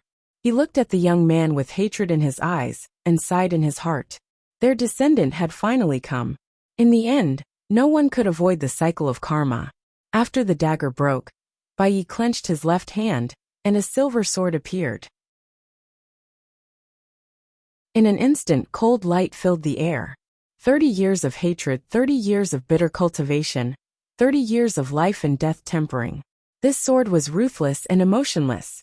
The first time they met, it had already reached the peak. The peak of the third calamity, just one step away from perfection. A peak expert of the world. After returning from his studies, he would not rest until he was dead. The cold sword was emotionless, shocking and brilliant. Every move was filled with killing intent. Unable to suppress his killing intent, his heart was filled with hatred. Bai Ye's sword was ruthless, only attacking and not defending. He swore to take revenge for his family. Ningchen's footsteps turned, dodging one sword light after another. The sigh in his eyes became deeper and deeper. This was the first time he found it difficult to raise his sword. In the room, Xian Yu and Ming Yu heard the commotion outside and came over. "Don't come out." Ningchen waved his hand, and sword light filled the sky. He closed the door. "Are you not going to use your sword? Or is it your sword that can only be waved at those defenseless commoners?" After exchanging over 10 moves, the killing intent on Bai Ye's face became thicker and thicker. The hatred that had been suppressed in his heart for 30 years finally exploded out, violent and crazy. Within the sword light, Ningchen's figure constantly moved, dodging tens and hundreds of moves. He looked at the peak of his sword that was formed by 30 years of hatred. With a rumble, the flames of hatred pierced through the clouds. The clouds in the sky churned and thunder rumbled, causing the entire imperial city to become oppressive. Ningchen looked at the person in front of him and said coldly, "Is this your hatred? It's not enough. It's far from enough. If you want to take revenge, you have to show me more skills." Releasing his fingers, sword intent surged and sent Bai Yi flying. Ningchen stood there quietly, his eyes calm, waiting for more surprises. 30 meters away, Bai Yi stopped and raised his hand to wipe the blood from the corner of his mouth. His left hand drew across the sword and blood dyed the silver blade red. In an instant, the sky was filled with bloody light, and a powerful pressure surged out. In the Weiyang Palace, Qing Ning looked in the direction of the Marquis' residence. She was silent and did not move. In this world, the only people who could make him not fight back were the descendants of those people. Although he had no choice, the sacrifice of millions of innocent people was an indisputable fact. No one could deny it. In the Imperial Palace's Heavenly Mandate Hall, Xiaqi also felt the fluctuations of the battle from the Marquis' residence. He quickly walked to the front of the hall, his eyes full of shock. Beside him, an old imperial consecrator appeared. He looked into the distance and did not speak. "Why aren't you going to help?" Xiaqi said in a low voice. "Your Majesty." The imperial consecrator sighed and said, "It's not that we don't want to help, but the Marquis will not let us do it. The Marquis' strength is many times stronger than that young man. If he really wanted to fight back, that young man would already be dead." Hearing this, Xiaqi clenched his fists. What was his master worried about?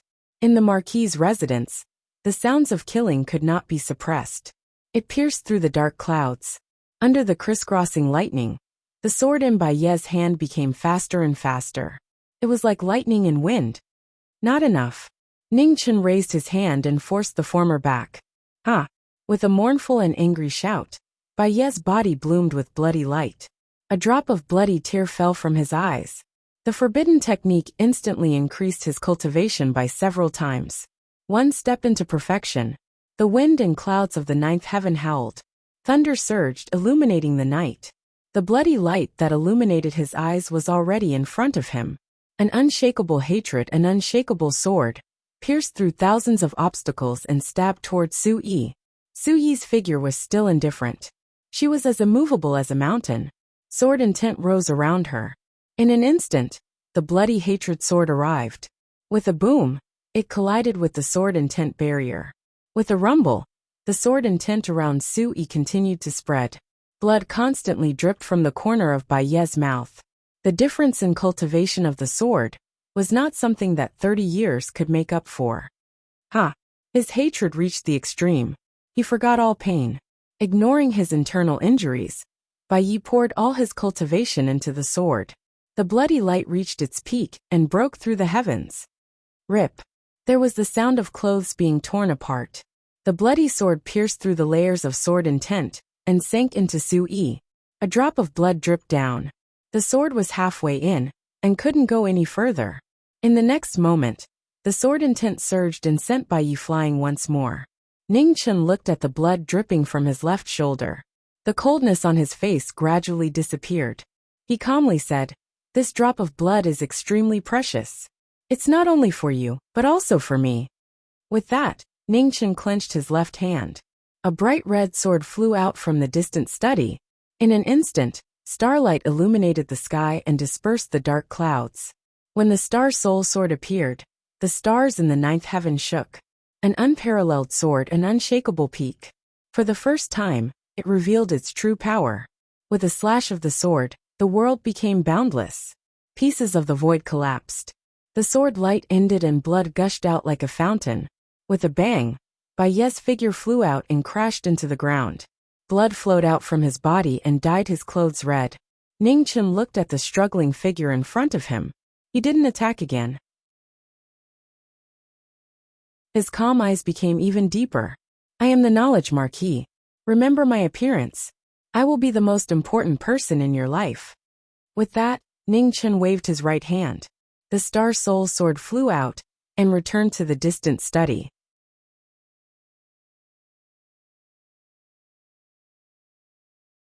Chapter 769. In the quiet night of the Marquis mansion, a cold wind blew past. The figure who had fallen to the ground had blood flowing out of his mouth. His miserable defeat was so glaring. He struggled several times, wanting to get up, but he was heavily injured and failed again and again. Hatred, so much hatred that it dyed his eyes red. Pain, so much pain that it penetrated into his bones. Bai Yi kept struggling, but the scene of him dying for his loved ones lingered in his mind. He had never forgotten it in 30 years.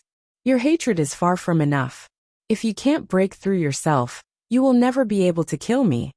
Ning Chen spoke in a cold voice. He casually threw out a jade bottle and walked towards the room at the side. "This is a healing pill. It's up to you whether you want to use it or not. Within a month, you can attack me at any time. I won't kill you. After a month, if you try anything funny again, your life and death will be up to fate." After saying that, the door slammed shut. In the courtyard, the defeated person kept coughing out blood. His eyes were filled with hatred. After a while, he struggled to crawl towards the jade bottle that had fallen to the ground. "You want to keep him?" In the room, Xia Xinyu looked at the person in front of her with a strange expression. "This is what I owe him," Ning Chen calmly replied. Xia Xinyu was silent. She nodded lightly and didn't say anything. "Mingyue, come with me to the Tyli department tomorrow." Ning Chen looked at the girl beside him and said. "En." Mingyue softly replied. "It's already late. Let's rest. Xinyu, let's go." Ning Chen glanced at Zijing, whose aura was gradually stabilizing on the bed. He felt relieved and turned to walk out of the room. Xia Xinyu looked at the moon in front of her and said softly, "Rest early. Don't worry too much. Nothing will happen." After saying that, Xia Xinyu didn't stay any longer and followed after him. In the courtyard, The bloody figure crawled forward step by step. 10 steps away, the jade bottle was quietly lying on the ground. It was so close, but it also seemed so far away. Xia Xinyu saw this and sighed softly.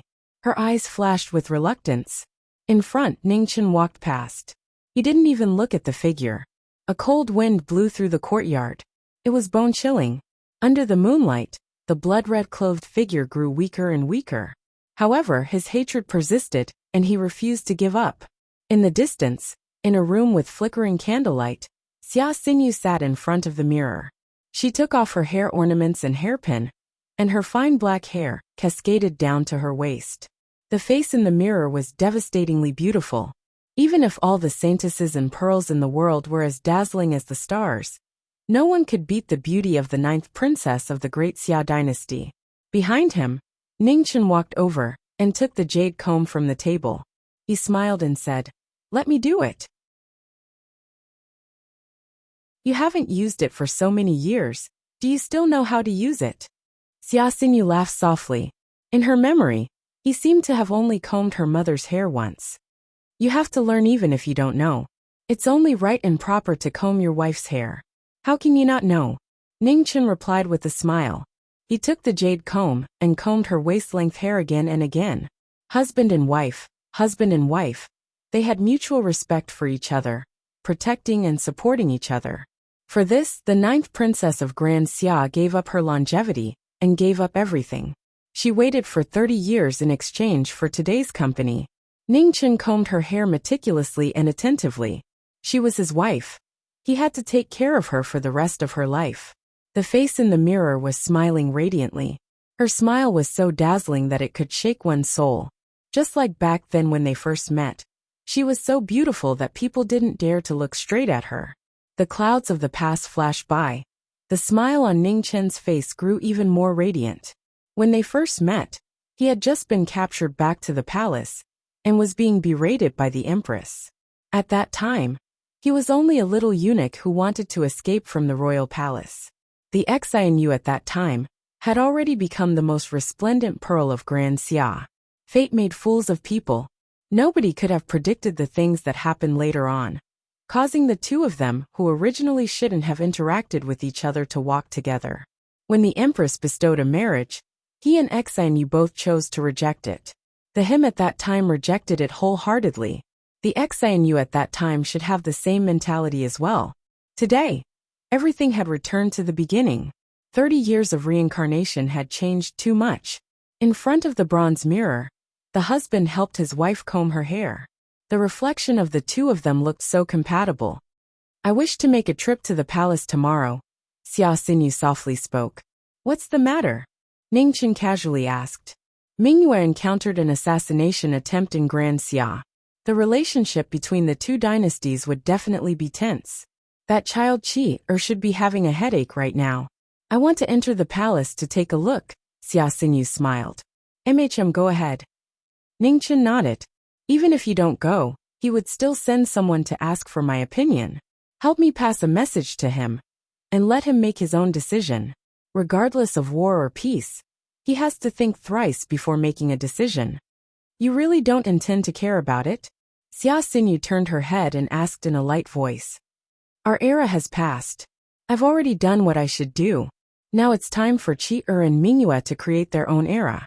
As long as they have a clear conscience and don't regret it, that's enough," Ningchen calmly said. Xia Xinyu nodded slightly. "Then you should focus on the matter of purple crystal. Those assassins are not weak, and Mingyue might not be able to handle them. In this place she only trusts you. Originally, it would be inappropriate for me to say this with my status. But now that I'm your wife, I have no more misgivings. Husband, this is the child you risked your life to protect. You can't let anyone bully her." "Definitely," Ningchen solemnly replied. Not long after, the candles in the room were extinguished. The night passed peacefully. In the courtyard, the blood-soaked figure was still crawling forward step by step. His blood-stained hand clutched the jade bottle as he panted with difficulty. The next day, the first rays of the morning sun shone down from the east. Xianyu left the Marquis manor first, entering the palace by herself. Not long after Xinyu left, Ningchen also left with Mingyue, heading towards the Tyli department. However, there was one more person this time. It was Bai Yi, dressed in blood-stained clothes. His face was pale without a trace of blood. Ningchen acted as if he didn't see him, and allowed him to follow. He didn't stop him, nor did he care. When the three of them arrived at the Tyli department, the current head of the Tyli department immediately came out to welcome them. After bowing, he couldn't help but look in surprise at the blood-soaked youth behind them. "No need to be so polite.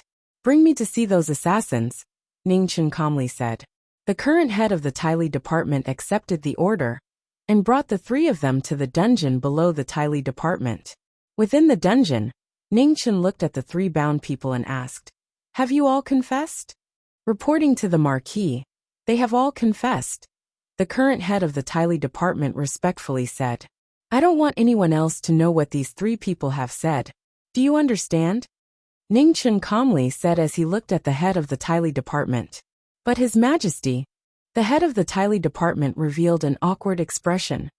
"I will speak to His Majesty. You can just pretend nothing happened," Ningchen indifferently said. "Yes." The head of the Tyli department suppressed the hesitation in his heart and respectfully replied, "Mingyu, once you get the answer you want to know, come out." Ningchen instructed, then looked at the other two and said, "Let's go out." After saying this, Ningchen walked out of the dungeon. From start to finish, he had no intention of going in with them. Bai Yi and the head of the Tyli department followed. Even if they didn't understand, they didn't dare to ask. Seeing the three of them leave, Mingyu turned and walked into her cell. Her delicate little face also became cold. Outside the dungeon, Ningchen calmly waited. He looked at the youth in front of him and said, "What's your name?" "Bai Yi." Bai Yi coldly said, "Bai Yi."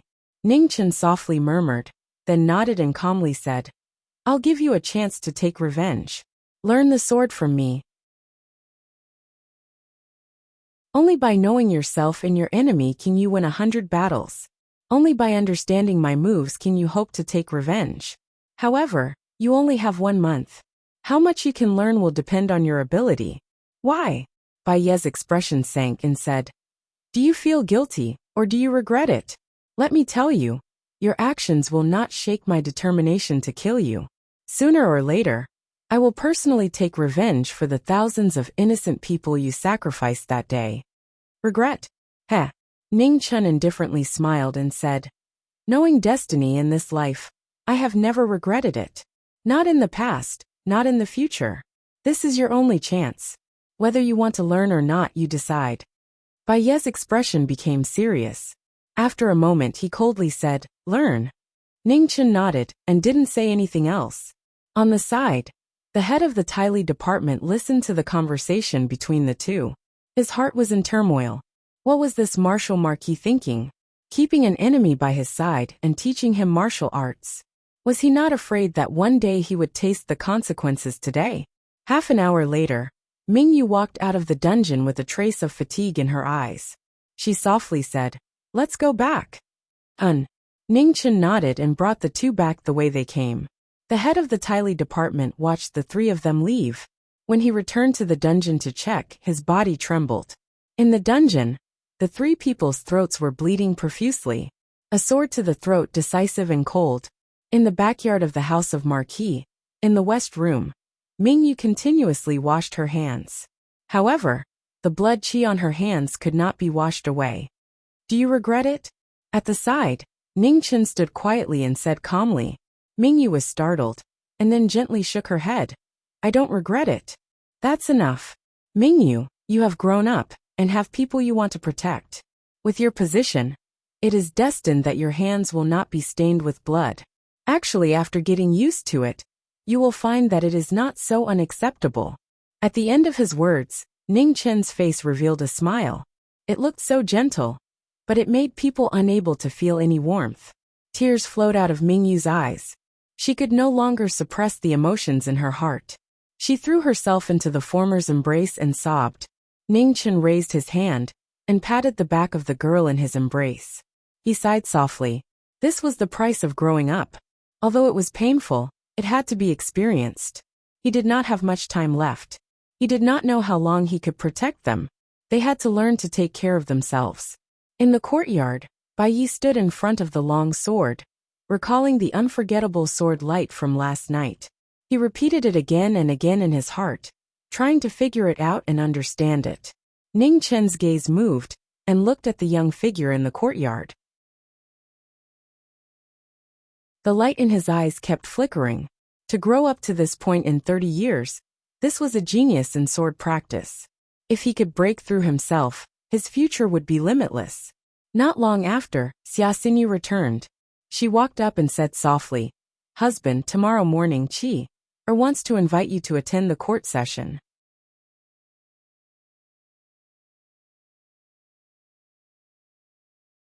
Chapter 770. At dawn, the eastern sky gradually turned white. Although the sky outside had not completely lit up, candles were already lit in the room. He woke up early to enter the court, wearing plain clothes. Behind him, Xianyu carefully tidied his clothes, doing her duty as a wife. "I'm leaving," Ning Chen softly said as the time was almost up. Immediately, he strode out of the room. In the heavenly mandate hall of the Grand Xia Royal Palace, hundreds of officials were gathered, quietly waiting for the emperor to start the court session. As usual, there was not much difference in the morning court session. But today there was something different. The Northern Ming Emperor was assassinated in the Grand Xia Royal Palace. Due to the pressure from Northern Ming, the relationship between the two dynasties became tense again. 40 years ago, the Great War between the two dynasties was still fresh in their minds. Many of the old officials clearly remembered how terrifying that war was. In the golden age of Grand Xia, many marquises fought a bloody battle to bring peace to Grand Xia. If the two dynasties were to go to war again, there would be no doubt that the people would be plunged into misery and suffering again. As the officials waited, Xia Qi walked out from the right side of the hall. His eyes swept across the officials, but he did not say a word. "Your Majesty, it's time for the court session." Beside the dragon throne, an attendant came forward and reminded him in a low voice. "Wait," Xia Qi replied calmly. The officials were shocked, but no one dared to say anything. They could only continue to wait patiently. At this moment outside the hall, at the end of the stairs, a figure in plain clothes appeared. His young face was the same as 40 years ago. "Greetings to the Marquis." At the two ends of the stairs, the dragon guards of the imperial army knelt down and bowed respectfully. In the hall, when the officials heard the commotion outside, they all turned their heads. When they saw the figure in plain clothes, their faces were filled with shock. "Greetings to the Marquis." When Jiming entered the court session, the officials bowed. Facing the person in front of them, no matter how high his position was, no one dared to be disrespectful. This was the protector of Grand Xia. Without Jiming Marquis, there would not be the current Grand Xia. Whether they were willing to admit it or not, this was the truth. Look at the throne. In front of the dragon throne, Xia Qi suppressed the emotions in his heart and said, A dragon guard entered the hall to receive the order. He placed the throne at the head of the officials and quickly retreated. Ning Chen nodded at the figure on the dragon throne and sat down, not saying anything more. Go to court, Xia Qi said calmly from his throne. Long live His Majesty! Long live His Majesty! The hundreds of officials knelt down and bowed respectfully. You may rise, Xia Qi said calmly. Thank you, Your Majesty. The officials stood up and stood on both sides. Have you all come to a conclusion regarding the matter of Northern Ming? Xia Qi asked. Reporting to Your Majesty. An official walked out and respectfully said, The assassination of the Northern Ming Emperor is too strange. It's obvious that it was prepared a long time ago. This official suspects that the Northern Ming Emperor deliberately sent people to do it in order to provoke a war between the two dynasties. This subject does not agree. Another official walked out, bowed, and said, This is an assassination. If the Northern Ming Emperor himself sent people to do it, wouldn't that be too stupid? Everyone should already know about the situation that day. Those assassins were all rarely seen experts in the world. If Lord Wu Ho, or our dynasty's consecrators were late, how would the Northern Ming Emperor cover up this lie? Perhaps the Northern Ming Emperor still has a trump card. It's just that we don't know of it. The previous subject argued, refusing to back down. This subject agrees. A third official stood out and said, the Northern Ming Imperial Court has wild ambitions. We have to be on guard against them. We should take measures beforehand, and not let the Northern Ming Emperor and his people return so easily. This subject agrees. This subject agrees. The fourth, the fifth, the sixth in the hall, one official after another walked out. They all had different opinions, and the arguments at the start became more and more intense. Slowly they started to attack one another. In front of all the officials, Ning Chen sat there quietly, looking at the officials whose faces were red, not saying a word. Have you quarreled enough? On the dragon throne, Xia Qi's face was gloomy as he said coldly, during every meeting, there would be people who would use this as a pretext to attack one another, wanting to kill one another. The subjects of the great Xia dynasty were really not simple. When the officials heard this, they immediately stopped talking and lowered their heads. Marquis Dongji, Xia Qi looked at Wu Hou, who had been silent the whole time, and said solemnly, you have been in charge of the safety of the Northern Ming group. Speak your opinion. Your Majesty. Marquis Dongji walked out and bowed respectfully. This subject thinks that there might be internal strife in Northern Ming. Oh. When Xia Qi heard this, a strange light flashed in his eyes, and he asked, continue. Yes. Marquis Dongji bowed once more and continued. The assassins this time were all above Xiantian, and there were even a few 3 disaster realm experts. Not to mention their strength, they were also very familiar with the structure of the Honglu Temple. Furthermore, the Northern Ming Emperor was assassinated in the guest courtyard. Regardless of success or failure, my dynasty cannot escape suspicion. There are actually 2 possibilities. First, this was done by people from my dynasty, and their goal was clear. They wanted to use this chance to get rid of the Northern Ming Emperor and cause chaos in Northern Ming before attacking the north. Nonsense. Before Marquis Dongji finished speaking, an old official could not hide the anger in his heart and interrupted him. My dynasty has always been open and above board. How could we do such a despicable thing? Sir Yan, there is no need to be angry. I am just stating the facts. After all, it is hard to tell what is in a person's heart. Sir Yan, you cannot deny that there are people in my dynasty who can do such a thing, and there are people who do not want to do it. Marquis Dongji said calmly. Sir Yan, you can leave first. Let Marquis Dongji finish, Xia Qi said seriously. Yes, the old official bowed and retreated. The second possibility. Marquis Dongji's expression turned serious, and he said, this matter is indeed planned by Northern Ming. However, if that is really the case, then there is a high chance that someone in Northern Ming wants to kill the Northern Ming Emperor. Everyone should know that in these few years, our dynasty and Northern Ming have a rare temporary peace. There are many people who are unhappy with the current situation. This time, the Northern Ming Emperor coming to Great Xia is the best chance. Once he dies, the Northern Ming Imperial Court will definitely change dynasties. At that time, whether or not Northern Ming and Great Xia can maintain peace, no one knows. When the officials heard this, they all fell silent.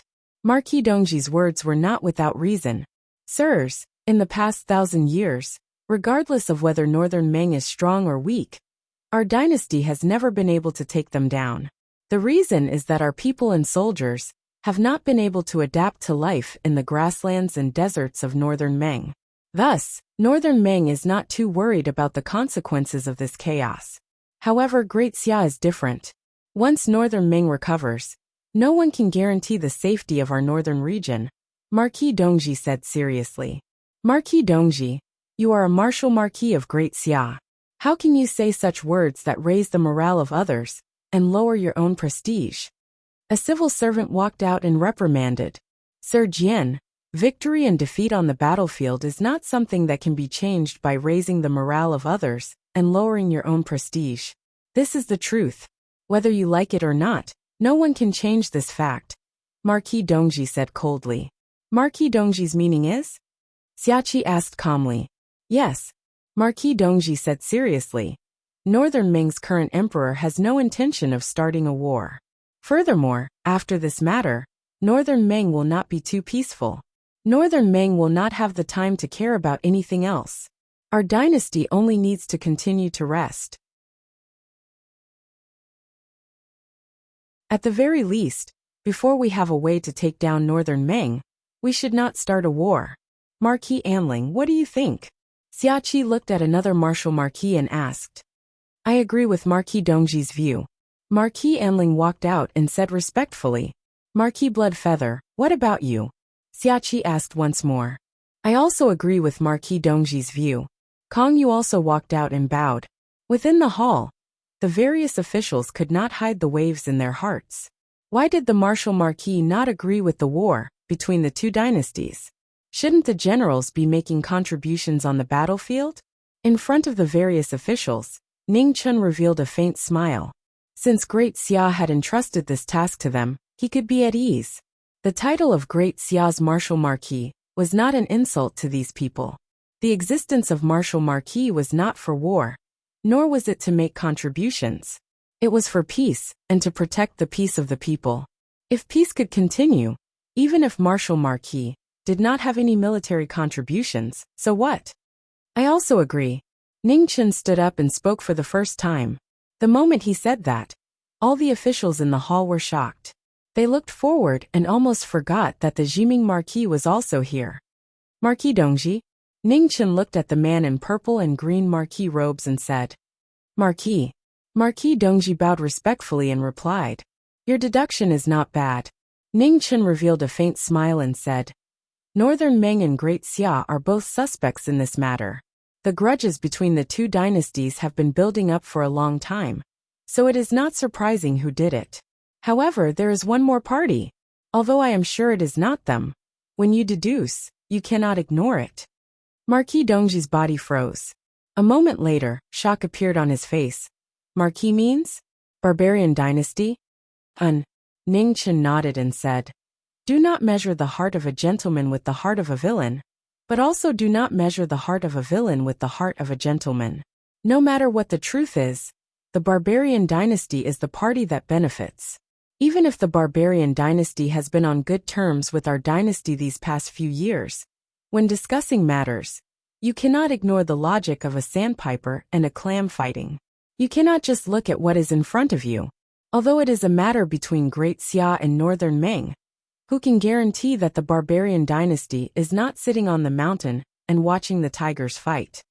Thank you for your advice, Marquis Dongji has learned.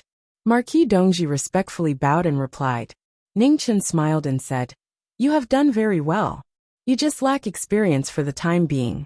These things can be learned. No one is born with knowledge. Back then, I also slowly learned these things under the guidance of Marquis Bloodclad and Marquis Kaishian. Speaking of this, Ning Chun looked at the figure on the dragon throne and said with a gentle expression, Chi-er, I can rest assured that Great Xia still has these marquis. Remember, a wise emperor does not have to expand his territory. Being able to let his people live and work in peace is what an emperor really needs to do. It is also the most difficult thing. I will keep watching outside the temple, waiting to witness the prosperity of Great Xia for 100 generations. After saying this, Ning Chun did not stay any longer. He waved his hand and walked out of the Heavenly Mandate Palace.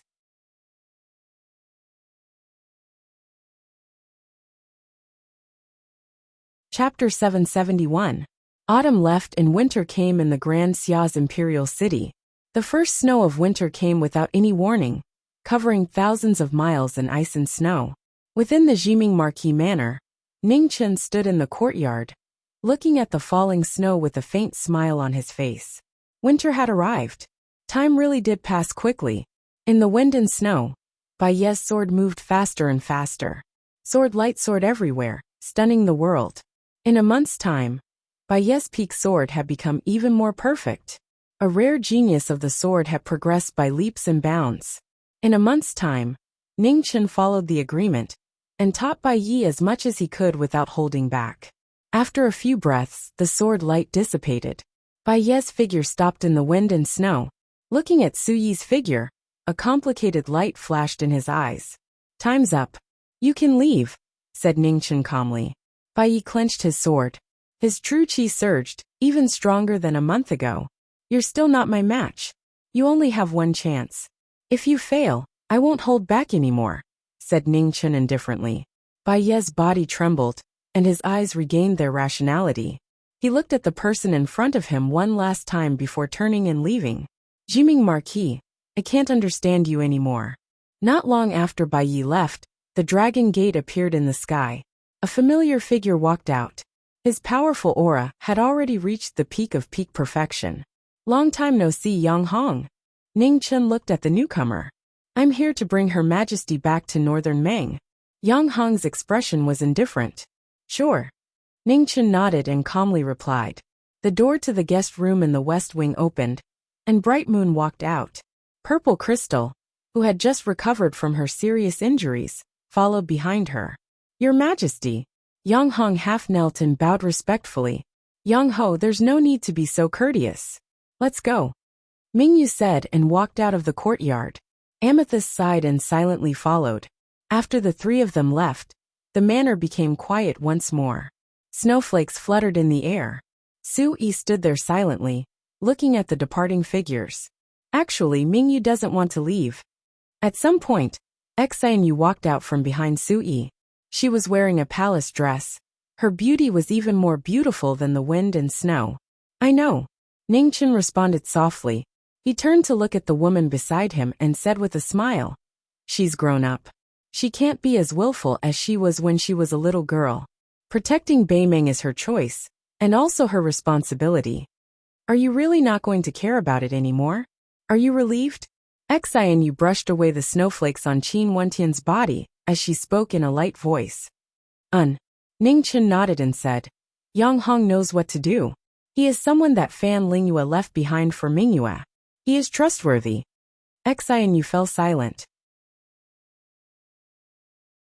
After a moment she said softly, Since we've finished our business here, let's leave as well. Where are we going? Ningchen asked. An ordinary family. A smile appeared on Xianyu's face. I'm also tired after all these years. I only wish to spend my remaining days peacefully. I don't wish to see such power struggles anymore. All right. Ningchen nodded and said, Let's go. The wind and snow drifted. Under the blue and white oil paper umbrella, the two of them strode out of the Marquis estate. Just like before, there did not seem to be anything special. No one knew that this departure of the two of them would be forever. In the Weiyang Palace, Qing Ning felt the aura of the two of them leaving. Her eyes dimmed. She hoped that she could be happy for the next 20 years. Half a year later, in the west of Grand Xia, there was a small remote city. The city was in a state of disrepair, and was filled with the aura of time. The commoners in the city worked at sunrise and rested at sunset. Although they were poor, they stood aloof from worldly affairs, and were content with their lot. In a private school in the city, the sound of reading rang out. In the study hall, a silhouette in plain clothes stood at the front, patiently teaching over 10 children in front of him how to read and write.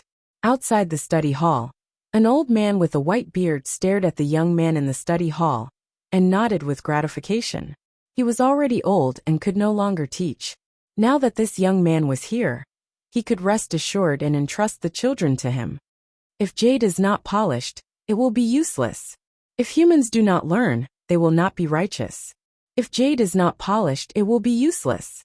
If humans do not learn, they will not be righteous. In the study hall, the young man in plain clothes would read a sentence. In front of him, over 10 children would also read a sentence. Although they didn't really understand the meaning, it was already a very fortunate thing to be able to read.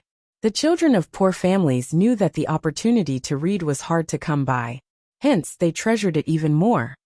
As a son, Feng Xiaosher, dear master and friend, learn etiquette. As a son, Feng Xiaosher, dear master and friend, learn etiquette. Recitation after recitation rang out from the study hall. Outside the study hall, the old man walked step by step towards the back of the private school with his back hunched. Half a day quickly passed. When school was over, the children in the study hall all stood up and bowed to the teacher to bid farewell. Then they bounced and skipped outside. In the study hall, Ning Chen's face revealed a smile as he watched the children leave. Teacher.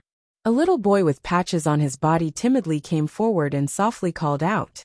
Little one, what's wrong? Ning Chen crouched down and rubbed the little boy's head as he softly asked.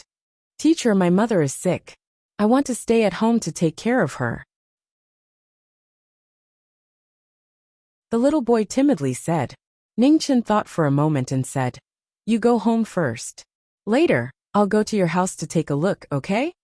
Okay. The little boy nodded, packed up his things and jogged out of the study hall. Seeing all the children leave, Ning Chen closed the door of the study hall and walked out of the private school. Aunt Sue, give me a portion of tofu. In front of a tofu stall along the street, Ning Chen stopped and looked at the woman in front of him. Oh, it's Mr. Ning. Behind the stall, a woman in coarse clothes smiled and looked at the girl beside her. She said, Little May, quickly give Mr. Ning a portion of tofu. Okay. The girl called Little May wrapped up the cut tofu and handed it to the person in front of her. She blushed and said, Mr. Ning, the tofu you wanted. Thank you. Ning Chen smiled and took the tofu. He put down the copper coins and immediately walked towards the west. A scholar like Mr. Ning is really polite. The woman looked at the young man walking away and sighed. Mother, it's getting late. Let's pack up and go back. Sume retracted her gaze and looked at her mother beside her. Okay. The woman nodded and began to pack up the tofu stall. Little May. Yes. Sume looked over and asked doubtfully. The woman hesitated for a moment. After a moment she softly said, Mr. Ning is a man with a family. You've seen his wife before. She looks like a person in a painting, so. Mother, don't say any more.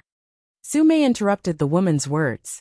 Her face was slightly red, and her tone had a trace of grievance.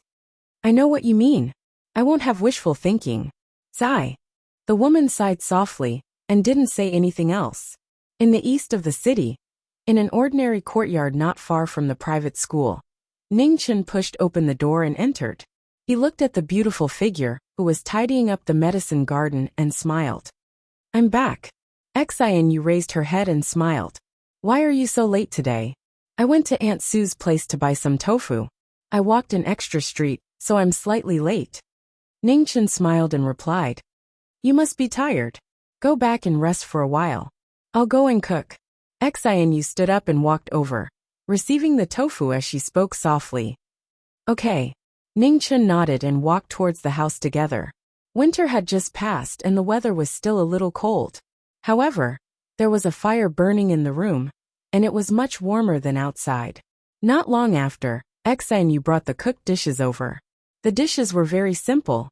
There was a plate of tofu, a plate of vegetables and 2 bowls of rice. It was no different from a common meal. Xianyu, come out with me later, Ning Chen said as he ate. What's the matter? Xianyu put some vegetables into Ning Chen's bowl and asked curiously. Little Wen's mother is sick. I want you to go and take a look. Ning Chen spoke the truth. Okay. Xianyu nodded. Let's go after dinner. It's very easy to fall sick in this season. I've heard about the situation of that child's family. It doesn't seem to be very good. They probably can't afford to hire a doctor. The sky outside gradually darkened. After dinner, the two of them went out together. In the night of early spring, a cold crescent moon hung high in the sky. There were almost no stars in the sky. The cold moonlit night was even quieter. The two of them walked on the street.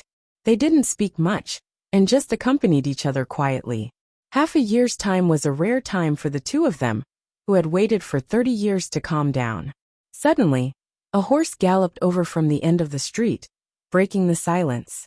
It galloped past the two of them, and disappeared into the night. You didn't see anything, right?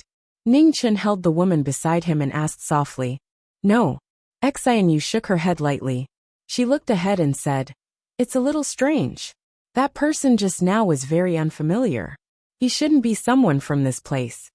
Maybe he's just a passerby. Ning Chen replied and didn't pay any more attention to him. He continued walking forward. An hour later, in the eastern corner of the city, the two of them arrived in front of a shabby house. Ning Chen went forward and knocked on the door. Yes, mister. In the house, The little boy who was washing clothes had a joyful expression. He ran forward and opened the door. Mister.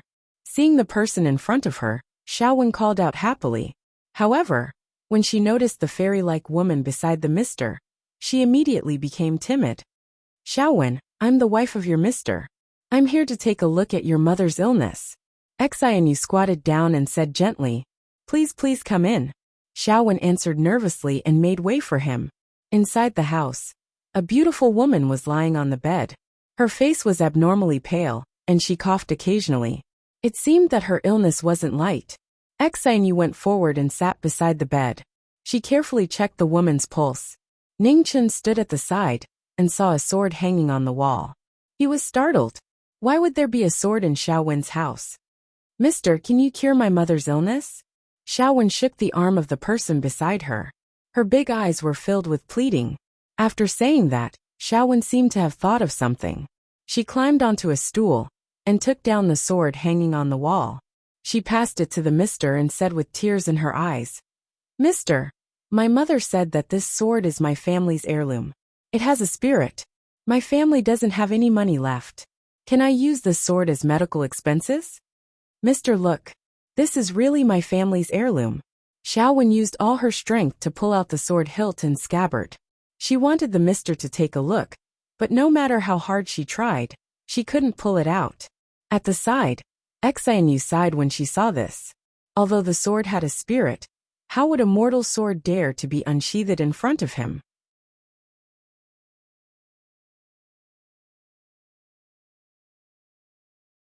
Chapter 772. Sunset City, east of the city in a remote corner. In a dilapidated house, the lights flickered, making the place slightly dim. Inside the house, Ningchen looked at the teary-eyed little boy in front of him. He gently took the sword from the boy's hand and walked forward to hang it up again. Xiaowen, family heirlooms cannot be easily given to others. Otherwise, how can they be called family heirlooms? Ningchen turned around and rubbed the little boy's head. He smiled and said, Your mother's illness will be cured soon. Don't worry. Is Mister speaking the truth? Xiaowen raised her hand to wipe away the tears in her eyes and asked. Of course it's the truth. Mister never lies. Ningchen smiled and replied. I believe Mister. Only then did Xiaowen stop crying and smile, feeling relieved. Beside the bed, Xianyu let go of her hand and looked at her husband. She said softly, It's a cold. A cold? Ningchen frowned. If it was a cold, how could Xiaowen's mother be so ill? The cold is just a trigger. Actually, the biggest problem is that Xiaowen's mother has been working hard for many years. Her body is already very weak. Speaking until here, Xianyu sighed softly and said, I'll try my best. Mister? Xiaowen gently pulled the sleeves of the person beside her and asked hopefully, Is mother okay? Xiaowen Fong Xian, your mother is fine. Ningchen lowered his head and replied with a gentle expression. Xianyu took out the silver needles that she always carried with her and inserted them into the Tai Yin Lung Meridian, Du Meridian, Ren Meridian, and other acupoints on the woman's hand, expelling the cold qi from the woman's body. Half an hour later, Xianyu put away the silver needles and looked at the little boy who was anxiously waiting beside her.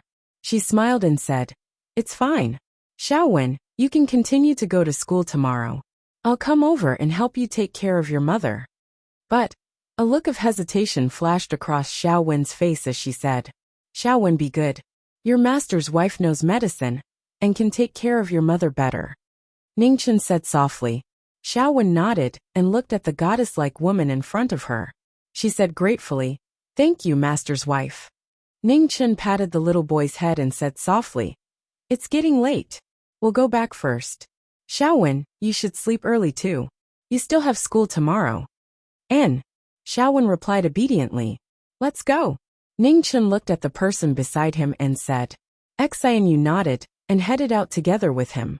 On the street, Ningchen said softly, Xianyu, I saw that there was a hidden meaning in your words just now. Is something the matter? It's about little Wen's mother's illness. Xianyu sighed and said, Working too hard will lead to illness. Even if this cold is cured, little Wen's mother won't have much time left. How long can you last? Ningchen frowned 5 or 6 years. Xianyu softly replied. Ningchen was silent. After a moment he said, "If Little Wen's mother wakes up tomorrow, tell her about this.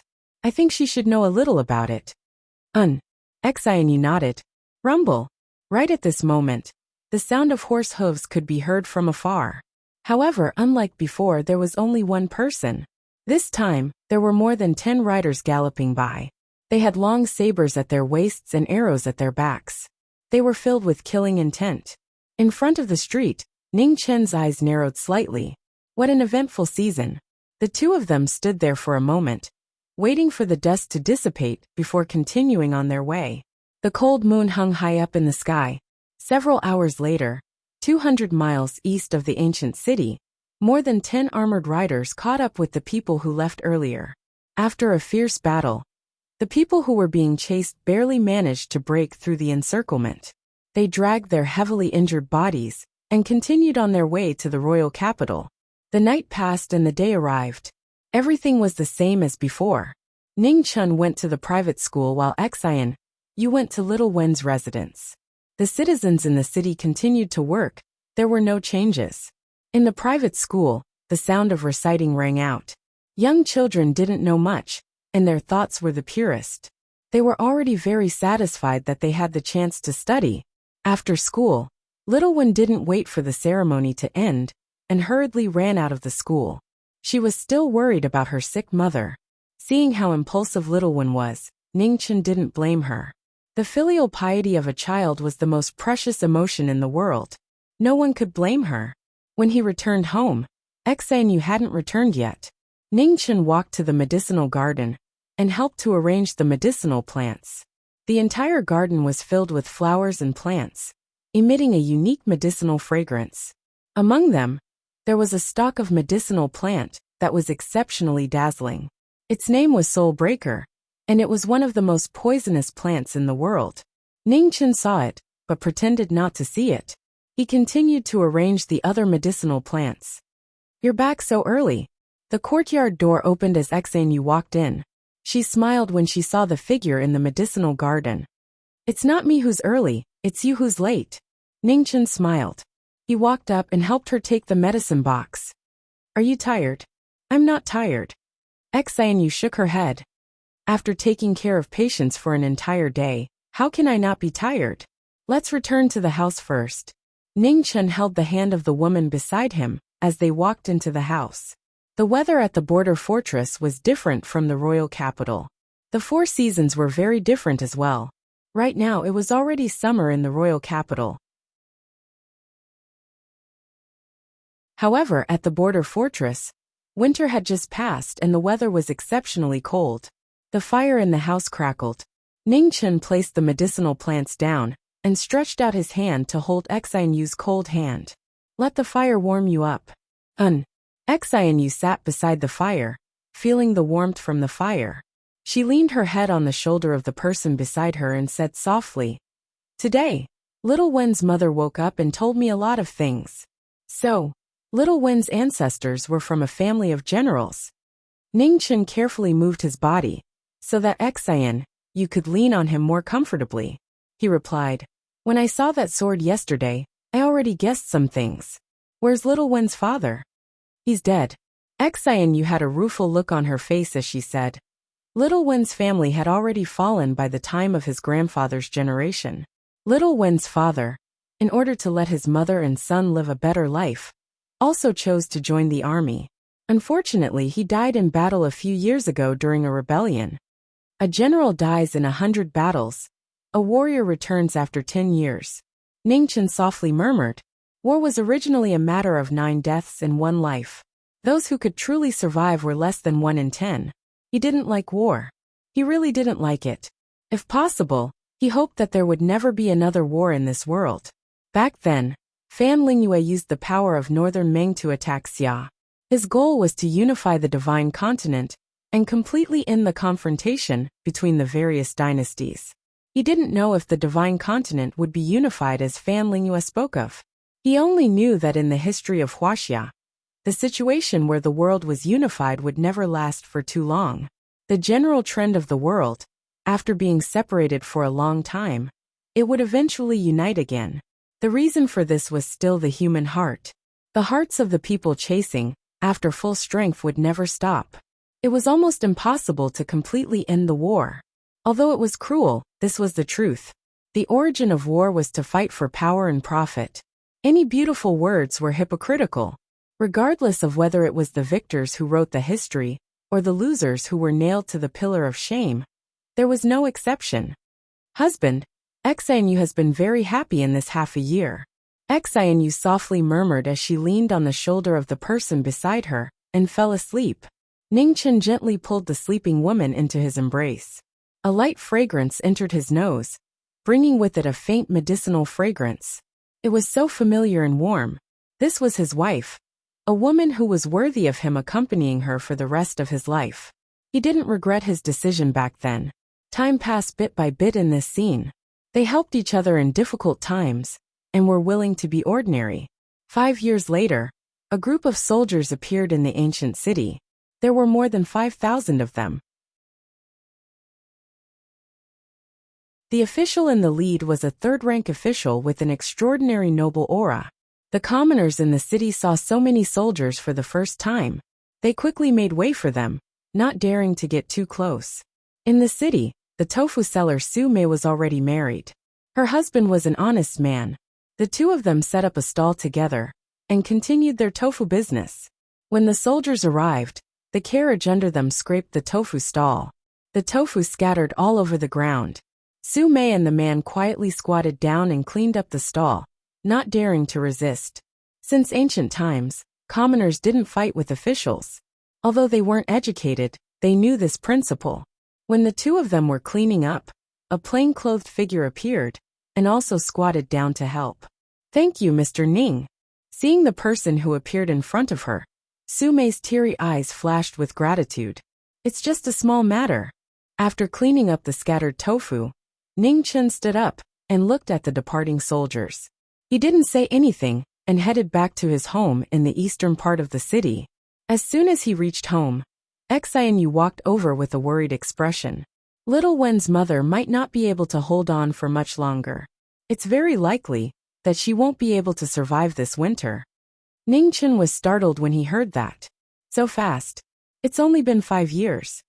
You should be clear about the situation of Little Wen's family. It's all because of Little Wen's mother. It's already not easy for them to last for 5 years. Xinu sighed. That child, what does his mother plan to do? Ning Chen walked into the house and asked. Little Wen's mother plans to give Little Wen all the money they had saved up over the years to let him go out to study. Before he becomes an official, she won't allow him to come back, Xinu replied. What a pity for all parents. Ning Chen's face flashed with sorrow. Does the family still have money? If we can help, then let's help. Xinu nodded. There's still some money at home. Since Little Wen's mother doesn't want Little Wen to know about this matter, then you can use your teacher's name to give the money to Little Wen. When a student goes out to study, it's reasonable for a teacher to give some money. Little Wen won't think too much about it. That's the only way. Ning Chen nodded. Right when I came back from Little Wen's house today, I saw quite a few soldiers. Do you know what happened? Xinu didn't understand. I'm not too sure. Ning Chen shook his head. That official looks like he's a third-rank official, but I've never seen him before. He should be a newly risen official. For the imperial court to send a third-rank official here, there should be something big. This city won't be too peaceful in the future. I didn't expect that such a remote place would be unable to avoid conflict. If there's really no other choice, then let's just move away, Xinu softly said. There's no need for that for now. Since that official wasn't a court official in the past, he shouldn't recognize us. Also, after Little Wen leaves, Little Wen's mother will need someone to take care of her. Let's just wait and see. We've already lived here for 5 years. Even if we want to move away, it won't be something that can be done in a day or two, Ning Chen replied. And I'll listen to you. Xinu lightly nodded.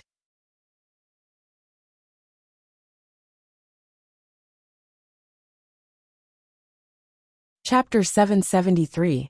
Sunset Ancient City.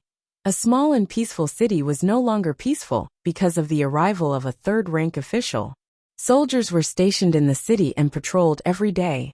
After a few days, the people in the city gradually got used to it. No matter what, the people's adaptability was stronger than usual.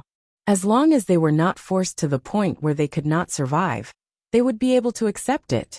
In the east corner of the city, in front of a shabby house, a delicate-looking woman stuffed the little money left in the house into the hands of a young man in front of her. Her slightly pale face revealed a stern expression as she said, "Xiaowen, when you go out to study, you must know how to improve yourself. Before you obtain scholarly honors, you are not allowed to come back. Otherwise, Mother will not recognize you." Mother? Xiaowen's eyes were filled with tears. 5 years had passed, and he had grown from a little boy to a young man. However, there was still a hint of immaturity in his eyes. At the side, Ningchen walked forward and placed the money he had prepared into the youth's hands.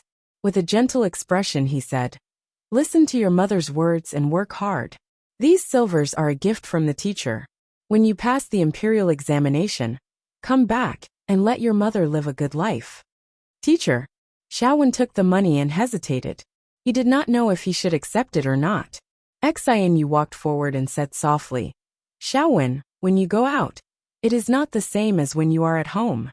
Bring more money for emergencies. As long as you study hard, when you obtain scholarly honors in the future, your teacher will also be proud." "Thank you, teacher. Thank you, teacher." Xiaowen accepted the money with tears in his eyes. He bowed to the two of them and said gratefully, "It is getting late. Let's be on our way." The woman steeled her heart and urged. Xiaowen looked at his mother in front of him. His eyes were filled with reluctance. "Go. Remember to work hard and not disappoint Mother." The woman's eyes were filled with tears as she said. Xiaowen wiped away the tears in his eyes and nodded. He knelt down and kowtowed a few times. He suppressed the sadness in his heart and turned to leave. Looking at the departing figure, the woman could no longer suppress the tears in her eyes. Drop by drop they fell down. "Thank you, Teacher Ning. Thank you, Madam Ning." The woman turned around and bowed to the two of them. Xianyu went forward and supported the woman. She said softly, "No need to thank us. However, do you regret doing this? As long as Xiaowen can live well, that is enough." The woman replied with difficulty. Then, her face flushed red and she coughed violently. Dazzling red blood seeped out from between his fingers, dripping down drop by drop. His body that was suppressed by the medicine could no longer hold on, and exploded. "I'll help you into the room to take the medicine." Xianyu sighed softly. She supported the woman and walked into the house. Ningchen stood outside the house and looked at the dilapidated ancient city. His eyes were filled with sorrow. Parting in life and death was always sad. Ordinary people had ordinary happiness, but they also had ordinary helplessness. Not long after, Xianyu walked out of the house. She held the hand of the person before her and walked in the direction of her home. "Husband, little one's mother doesn't have much time left." Xianyu's eyes flashed with sorrow. "You did your best," Ningchen said as he held the former's hand. "If my medical skills were better, perhaps I would be able to let little one's mother live a little longer." Xianyu's expression was filled with self-blame. Birth, old age, sickness, and death are all natural. There's no need to feel too much regret. You're already the best doctor in the world. Otherwise, little Wen's mother wouldn't have been able to live until today. Ningchen comforted her softly. "Husband," Xianyu softly called out. "Amen." Ningchen replied. "Do you regret marrying me?" Xianyu raised her head and asked. "I don't regret it." Ningchen stretched out his hand and caressed her face.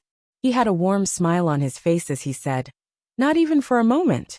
Xianyu's eyes were filled with tears. She smiled brilliantly and said, "I also don't regret it." She knew that the person he liked was either that woman from Desolate City or that little princess from the barbarian dynasty. However, she still couldn't help but want to be together with him, even if it was only for 20 years.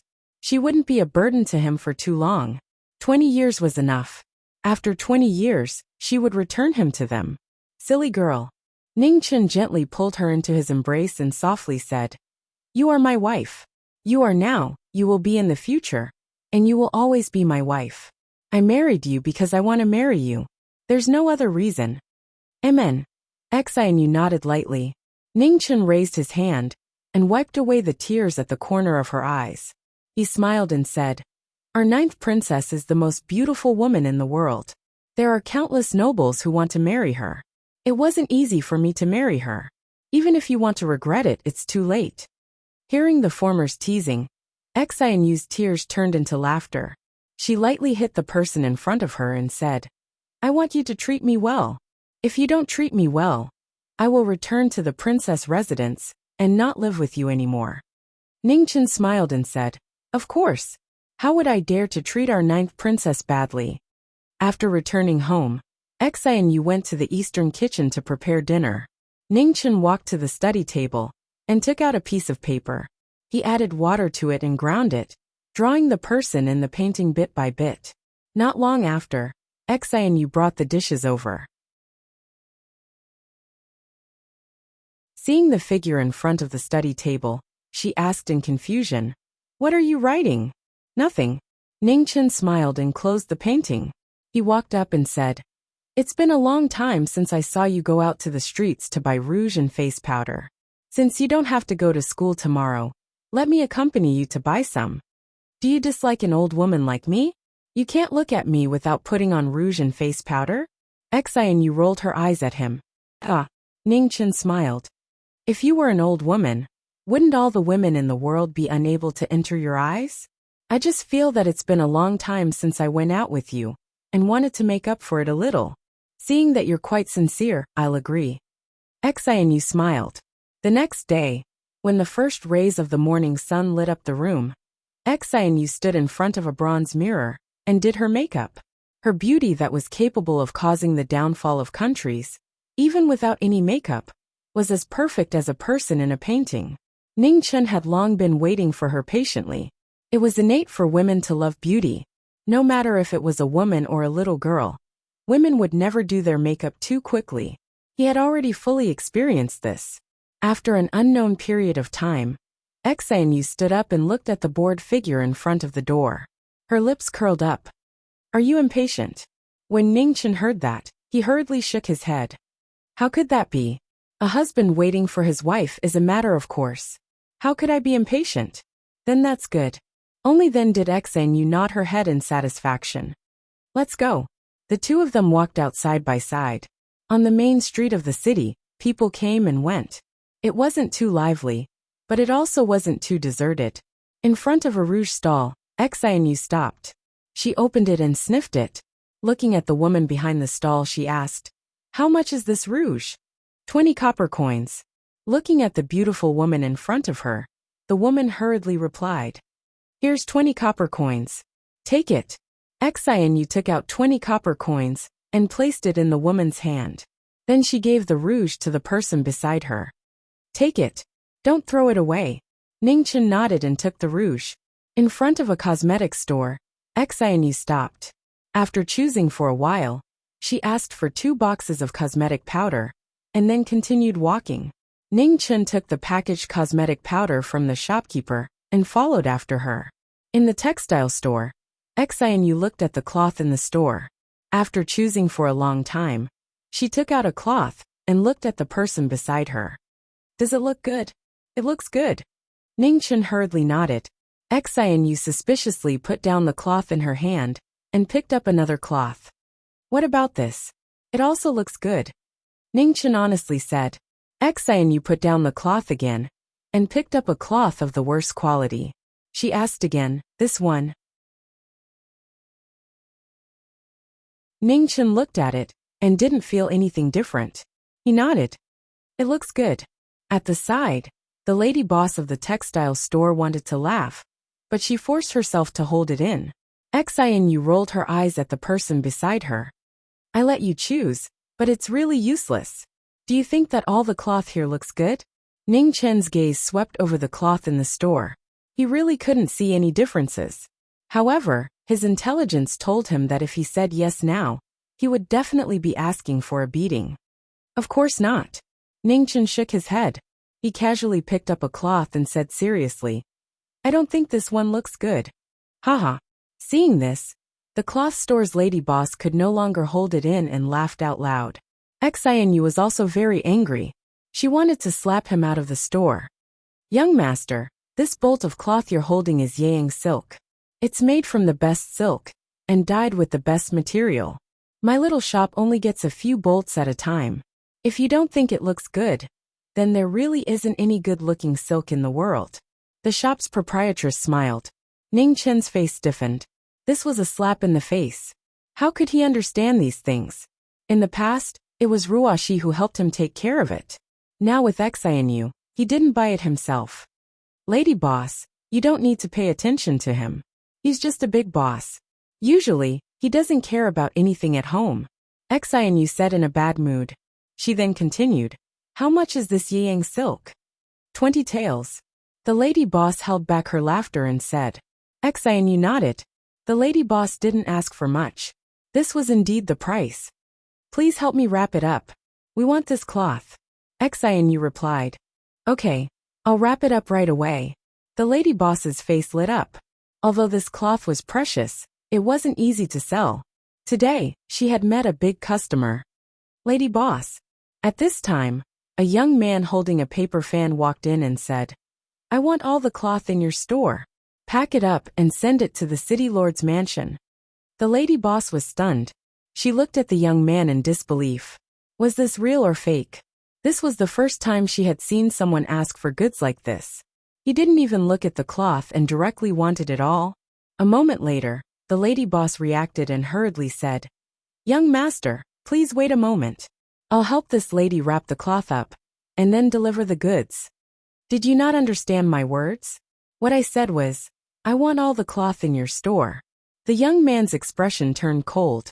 Inside the store, Ning Chen looked at the young man outside, and a faint smile flashed in his eyes. He whispered, Xianyu, let's make a bet. This person must be a woman. Xianyu was slightly surprised. She swept her gaze over him. How could he tell? How can you be so sure? Xianyu didn't understand. I guessed. Ning Chen's lips curved up.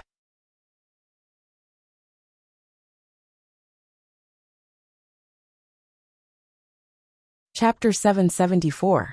Within the cloth shop, Zhao Guo's words put the shop's owner in a difficult position, not knowing what to do. Within the shop, Ning Chen looked at the woman dressed as a man and smiled.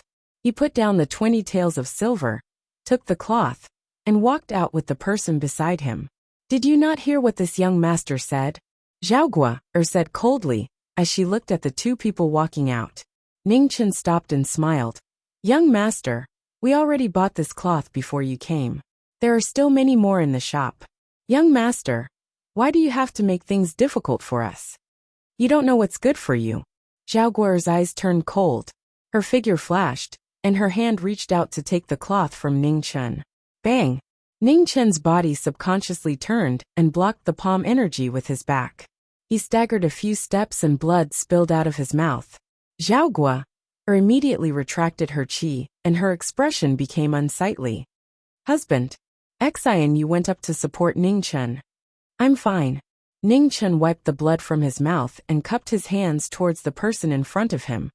Young master, you've vented your anger. Can we leave now? Don't let me see you again. Zhao Guo coldly snorted and turned to walk towards the city lord's mansion. Let's go. Ning Chen grabbed the hand of the woman beside him and smiled warmly before walking back the way they came. Actually, you don't have to bear with it. Xianyu softly said. I've been fighting my whole life and I'm tired. Now that I finally have a normal life, I don't want to destroy it. Ning Chen smiled. Are your injuries all right? Xianyu worriedly asked. It's fine. That girl was still restrained and didn't want to hurt anyone.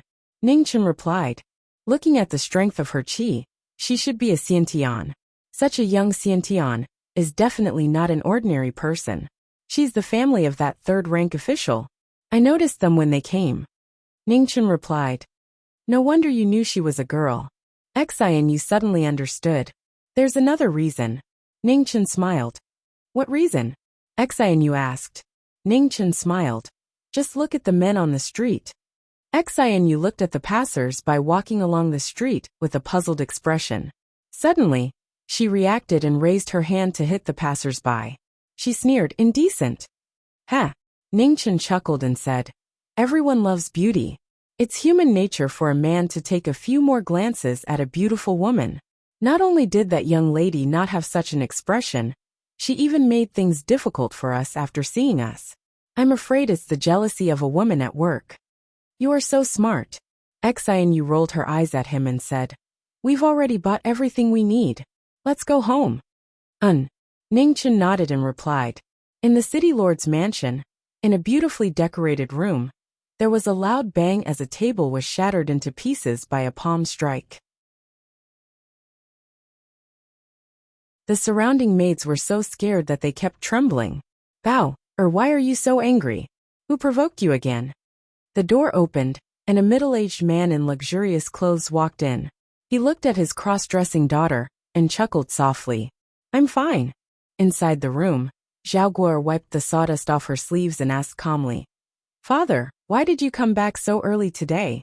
The ink silver mining is ready, and I don't need to look after it for the time being, Zhao Hongyan replied. Father, it's best to be careful. This is something Marquis Yuanwu personally instructed me to do. Nothing can go wrong, Zhao Guo said seriously. Father knows what to do. All right, I won't disturb you any longer. Father will be going back. After saying this, Zhao Hongyan turned and walked outside. Farewell, father. Zhao Guo bowed respectfully. Zhao Hongyan left, and the door closed behind him. Zhao Guo stood up and walked to the bed. She pulled out her sword and calmly said, Man! Young miss. A pink-clothed woman appeared and half-knelt. Go investigate the identity of that person today, Zhao Guo said indifferently. Yes, the pink-clothed woman bowed respectfully, and then disappeared without a sound. Zhao Guo gently held her sword as a light flashed through her eyes. Although the two people today looked ordinary, their temperaments were not something that could be concealed, just because they wanted to. This was especially true for that woman. Anyone with a discerning eye could tell that she was not an ordinary person. In the eastern part of the city, Ning Chun was helping to arrange the medicinal plants in his medicinal garden. Suddenly, he narrowed his eyes and looked outside. With a creak, the door opened, and a handsome young man walked in. He looked at the figure in the medicinal garden and calmly said, Mr. Ning, we meet again. Ning Chun stood up and looked at the woman who had walked in. His eyes flashed. She had come with ill intentions. Xianyu heard the commotion and walked out of her room. When she saw who it was, she was startled. Why was it this young miss again? Zhao Guo's body flashed and she unsheathed her sword, stabbing it towards the woman in front of her. In the blink of an eye, her plain clothes flashed and her two fingers closed together, blocking the sword with a clang. Miss, there's no need to be so overbearing, said Ningchen coldly. You really aren't ordinary people. Zhao Guo looked at the person in front of her and coldly said, A Xiantian expert is willing to live in such a desolate place for so many years. Just what are your intentions? We husband and wife are tired of the grudges of the pugilistic world. We just want to live a peaceful life. Miss, your status is not ordinary, so why must you make things difficult for us commoners? Said Ningchen seriously. When Zhao Guo heard this, her eyes flashed. A moment later, she put away her sword and said, I'll give you 1 month to leave this city. Otherwise, the next person who comes to visit you won't be me, but one of the Grand Xiao soldiers. After saying this, Zhao Guo did not say anything else and turned to leave. Looking at the former's back as he left, Ning Chun sighed softly. The tree wants to be still, but the wind won't stop. That sword just now was just to test you, said Xianyu softly. I know. Ning Chun nodded and turned to look at the woman in front of him, saying, However, I don't like people pointing a sword at you. When did you become so foolish? Xianyu raised her hand and caressed his face, saying gently, After this winter let's leave. Ningchen nodded saying, As long as you're here, it doesn't matter where we go. Half a month later, snow fell once more. In the eastern corner of the city, in a shabby little house, a dying woman continuously called out her son's name. After such a long winter, The woman finally could not endure it any longer and reached the end of her life. Beside the bed, Xianyu's eyes were filled with tears as she quietly accompanied the woman on her last journey. Ningchen sighed and hugged the woman in front of him, not saying anything. "Little one." Her last words were filled with longing. The woman's arms silently fell, and her soul returned to the heavens.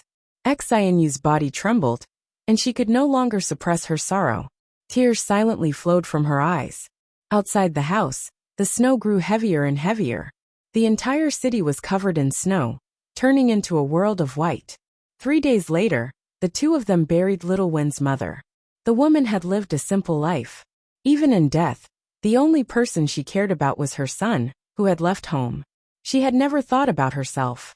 In the northern plains, the heavenly music pavilion was filled with snow all year round. The sound of the grand Tao reverberated throughout the entire northern plains. Oh! The heavenly music pavilion's master sensed something. Her figure flashed, and she arrived at the forbidden heaven space. Looking at the white-clothed woman in front of the sound mill, she revealed a look of surprise. It had not even been 30 years, and she had already stepped into the immortal realm. She was truly a genius. Mu Qingxue, there are still 70 years. Continue. The heavenly music pavilion's master said, and her figure immediately dispersed and disappeared. In front of the sound mill, the white-clothed woman's shoulder blades were pierced by chains that fell from the sky. Her blood had already stopped flowing. The desolate city's prodigy did not say a word, and continued to silently move the sound mill. Sunset City, City Lord's mansion. In the main hall, Zhao Hongyan stood quietly. In front of him, a pink-clothed woman knelt down and reported respectfully, "Have you found out the identity of the person that Miss asked you to investigate?" Zhao Hongyan asked calmly. "My lord, the couple came to this city 5 years ago. There was nothing unusual about them. However, no one knows where they came from or what their identity is." The pink-clothed woman replied respectfully. "Oh!" Zhao Hongyan's eyes flashed coldly. A person who could withstand Guerre's sword had to be at least at the innate realm. Such a person should not be unknown. "My lord, do we need to use other forces to investigate?" the pink-clothed woman asked. "There's no need," Zhao Hongyan said indifferently. "They are already preparing to leave. You should know how to deal with them. Also, do not let Miss know about this." "Yes." The pink-clothed woman accepted the order. 4 days later, outside Sunset City, the snow had stopped. The two of them left the city and walked towards the southwest. The two of them were willing to be ordinary. They did not want to fight anymore. Seeing the peaceful city become a place of trouble, they finally chose to leave. In the desolate Northwest Territory, there were few people. The two of them walked together. After 30 li out of the city, they stopped in a bamboo forest covered in snow. Ningchen looked at the bamboo forest in front of him and sighed. He could only accompany them in their pursuit. "Xianyu, wait here for a moment," Ningchen instructed in a soft voice. Then he walked towards the bamboo forest. Xianyu looked at Ningchen's back, and guessed what he was going to do. She stood there and waited. She knew that there were some things he did not want her to see.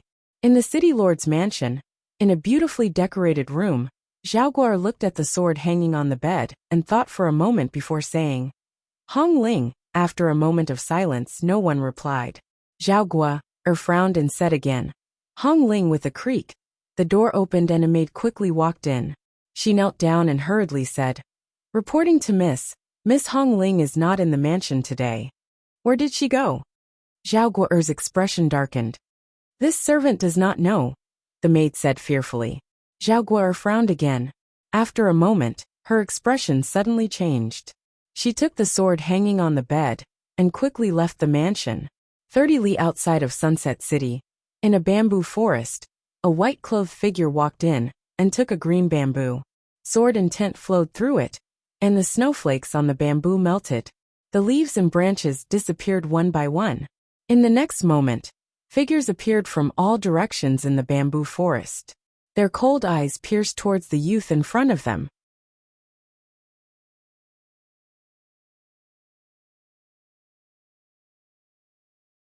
Chapter 775. Within the bamboo forest, Wind and snow raged as 10 figures appeared from all directions, each of them holding a sword. These well-trained assassins were ruthless and merciless. As soon as they appeared, the sword lights were already around Sui. It was as if time had stopped as snowflakes danced in the air. Sui stood in the middle of the 15 sword lights, her expression unperturbed. An instant later, time returned to normal, and Sui's figure appeared once more, dyeing the bamboo red. The wind stopped and the snow stopped. The 15 figures fell to the ground in disbelief, blood flowing from their bodies, and dyeing the snow red. Not far away, Hong Ling watched this scene in disbelief. Her face was filled with shock. Who exactly is this person? I'll spare your life. Go back and tell your master that today's matter won't end here. Ning Chen coldly replied before walking out of the bamboo forest. Outside the bamboo forest, Xianyu was calmly waiting. When she saw Ning Chen appear, she walked over. We won't be leaving for now. Ning Chen smiled warmly at the girl in front of him. Xianyu nodded. It didn't matter if they left or not. Wherever he was, that was where her home was. The two of them left and went back the way they came. Since they couldn't avoid trouble, they might as well deal with it once and for all. Within the bamboo forest, not long after the battle had ended, a streak of light appeared. Zhao Guo stopped and looked at the figures on the ground, her pupils trembling. Miss. Hong Ling knelt on the ground, the shock on her face still difficult to erase. Who told you to attack without permission? Zhao Guo said sternly. It was milord's orders. Hong Ling lowered her head. Zhao Guo clenched her fists. This time, it was really troublesome. Did you see what his cultivation level was? Zhao Guo suppressed her anger and asked. No. Hong Ling shook her head, her eyes filled with terror. I didn't even see him attack. When I came back to my senses, they were all dead. What? Zhao Guo's expression changed. These were all death warriors above the Xiantian realm, but they hadn't even been able to block a single attack. Shit, come back with me immediately. Thinking of something, Zhao Guo hurriedly gave an order and rushed towards Setting Sun City. Setting Sun City, in a small courtyard in the eastern part of the city, Ning Chen put down the bag on his shoulder and looked at the girl beside him. He smiled. I'm going to take care of some problems. Don't go out. Xianyu softly replied. Her expression was gentle as she said, I'll cook and wait for you to return. All right. Ning Chen nodded and walked out of the courtyard. In the city lord's mansion, Zhao Hongyan sat quietly in the hall. He looked at the secret order from Marquis Yuanwu that came from the western border with a serious expression. Right at this moment, Zhao Guo rushed over and flashed swiftly into the hall. Seeing this, Zhao Hongyan frowned and said, What's the matter? What's the matter? Father, we're in big trouble, Zhao Guo said urgently. What big trouble? What are you talking about? Zhao Hongyan reprimanded softly. Outside the hall, Hong Ling also rushed back. Without saying a word, she directly knelt down. Zhao Hongyan looked at the person outside the door and asked, How did the mission go? Sir, they're all dead. Hong Ling kowtowed. What did you say? Zhao Hongyan's face fell. How could this be? Father, I warned you not to rashly attack this person. We know too little about him. Since he chose to leave, we should have just let him go. Why did you have to kill him? Zhao Guo said angrily. Who knows if he's a spy? Only dead people won't leak information, Zhao Hongyan said solemnly. I've already gone to the bamboo forest. Those people all had their throats slit with one sword. Father, how could we provoke someone who can kill 15 Xiantian experts in one move? Zhao Guo said weakly. One move. Zhao Hongyan was shocked. Buzz. Just as Zhao Hongyan finished speaking, the sound of swords rang out from within the city lord's mansion. The expressions of all the guards changed, and the swords at their waists began to tremble uncontrollably. Not good. Zhao Guo's body shook, and she looked outside the hall in shock. He's here. In front of everyone's shocked gazes, a plainclothed person walked over. Although his expression was calm, there was an indescribable pressure weighing down on everyone's hearts, making it hard for them to breathe. Did you deliver the message I asked you to? Ning Chen stopped in front of the hall and looked calmly at the girl in pink kneeling on the ground. Hong Ling's heart trembled, and her body began to tremble uncontrollably. Looks like you did. Ning Chen looked over at the middle-aged man in the hall and said, as a rank 3 official of the imperial court, you secretly raise death soldiers and kill the innocent. Are all the people who pay taxes like you? Who are you? Zhao Hongyan said solemnly. Who I am is not important. What's important is what will happen to you. Ning Chen said indifferently. He clenched his left hand, and a nearby guard's sword flew into his hand. Kill him. Zhao Hongyan looked at the guards in the hall and said coldly. Yes.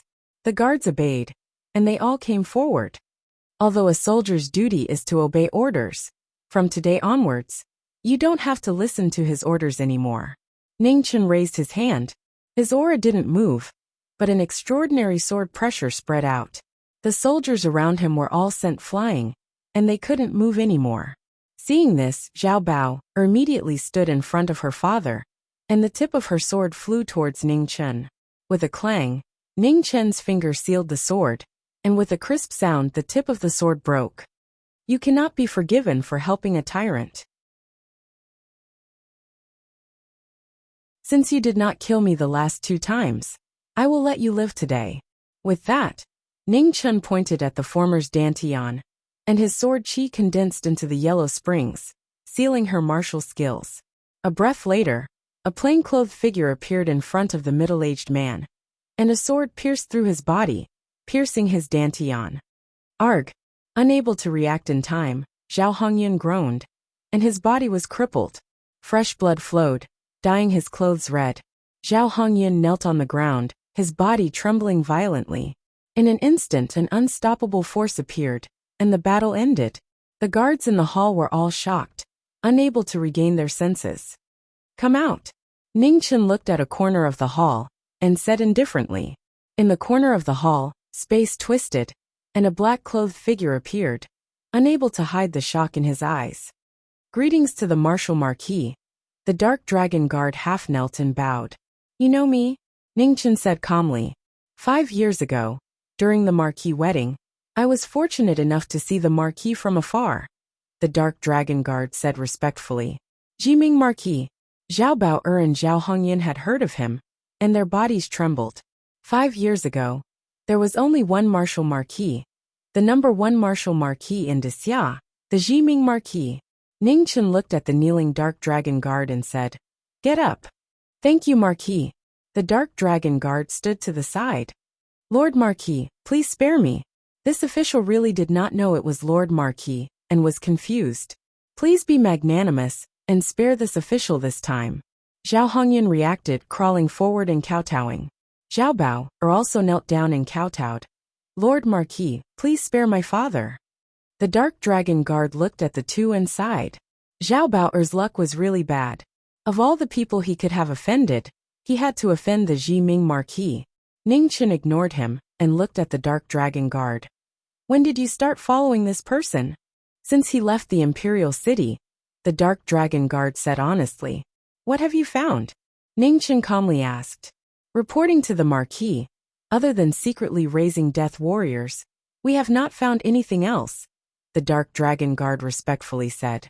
Ning Chen nodded. He had told Xia Qi that once a third-rank official, or above, was sent out of the imperial city, he had to send someone to follow them.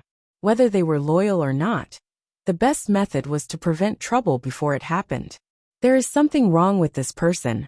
Quickly report today's matter to the imperial court, and have the imperial court send someone over. Within a month, everything must be investigated clearly, Ning Chen coldly said. Yes. The dark dragon guard half knelt. I'll leave the matters here to you. Ning Chen's gaze swept over the people in the residence. Without saying anything else, he walked out of the residence. It's over.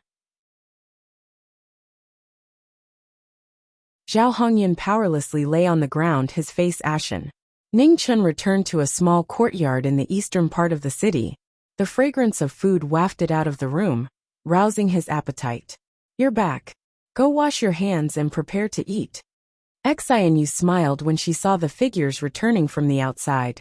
Yes. Ning Chen lightly nodded, and walked into the room to wash his hands.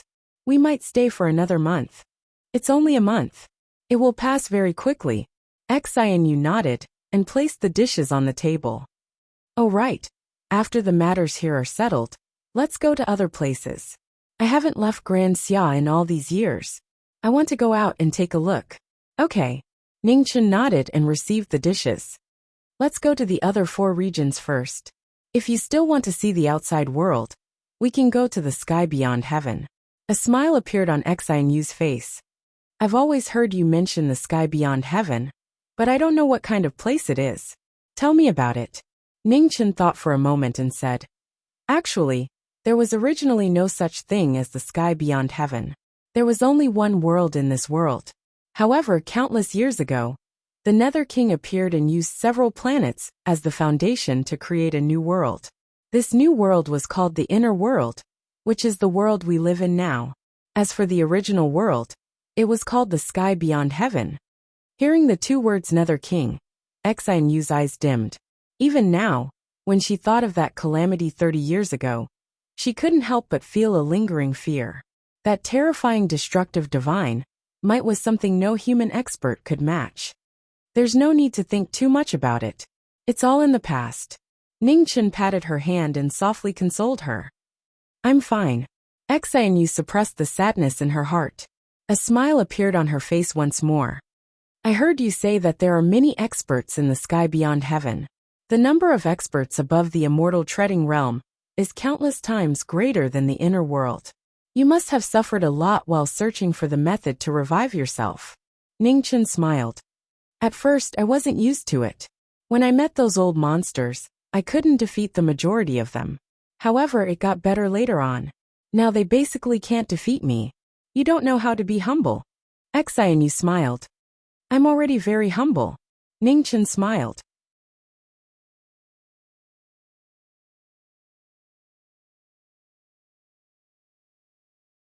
Chapter 776. Outside Setting Sun City, 2 horses galloped past. Behind them the snow scattered. Not long after, the horses entered the city and headed east. In a small courtyard in the east of the city, Xianyu took out the new clothes she had made and walked forward. Do you want to try it on? Xianyu unbuttoned the clothes and helped the man in front of her put them on. I really didn't expect that as a princess. Your needlework is better than that girl Ruashi. Ningchen looked at the clothes on his body and smiled. As a wife, I have to learn some things. Xianyu said softly. Ta-ta.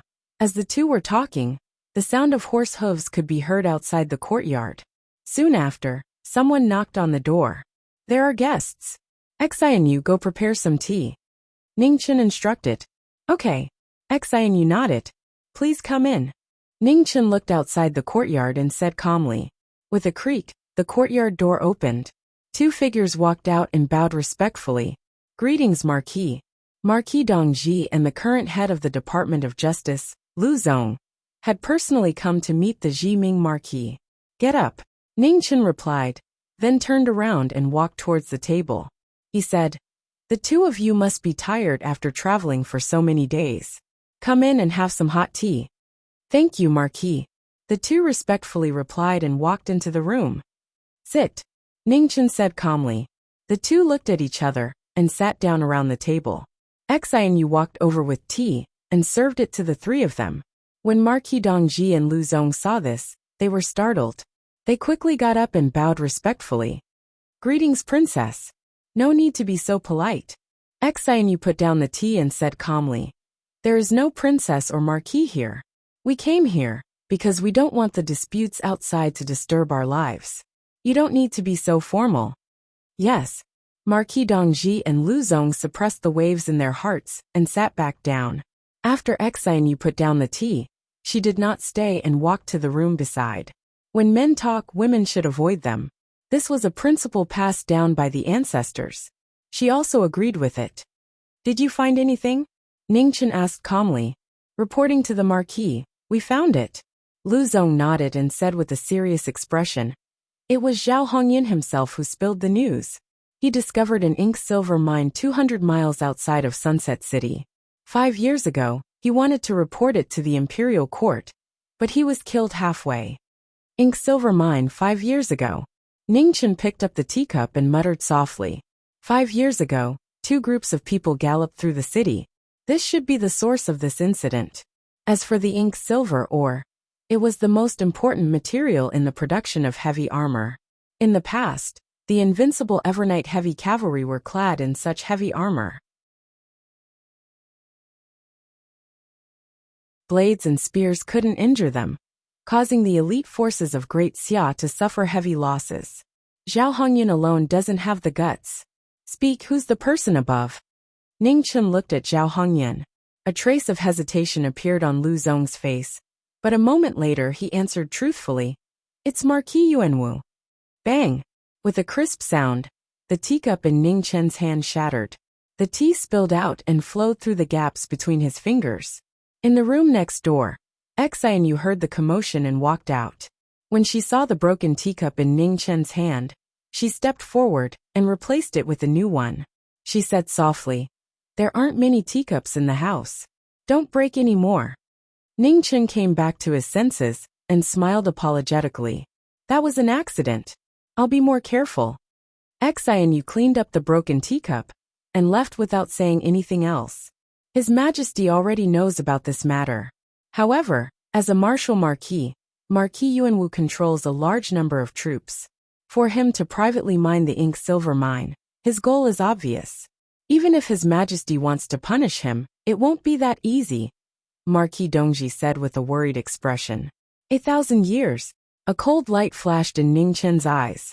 The glory that the martial marquises of Grand Xia used their lives to prop up cannot be blasphemed by anyone. Grand Xia definitely cannot have a martial marquis who rebelled.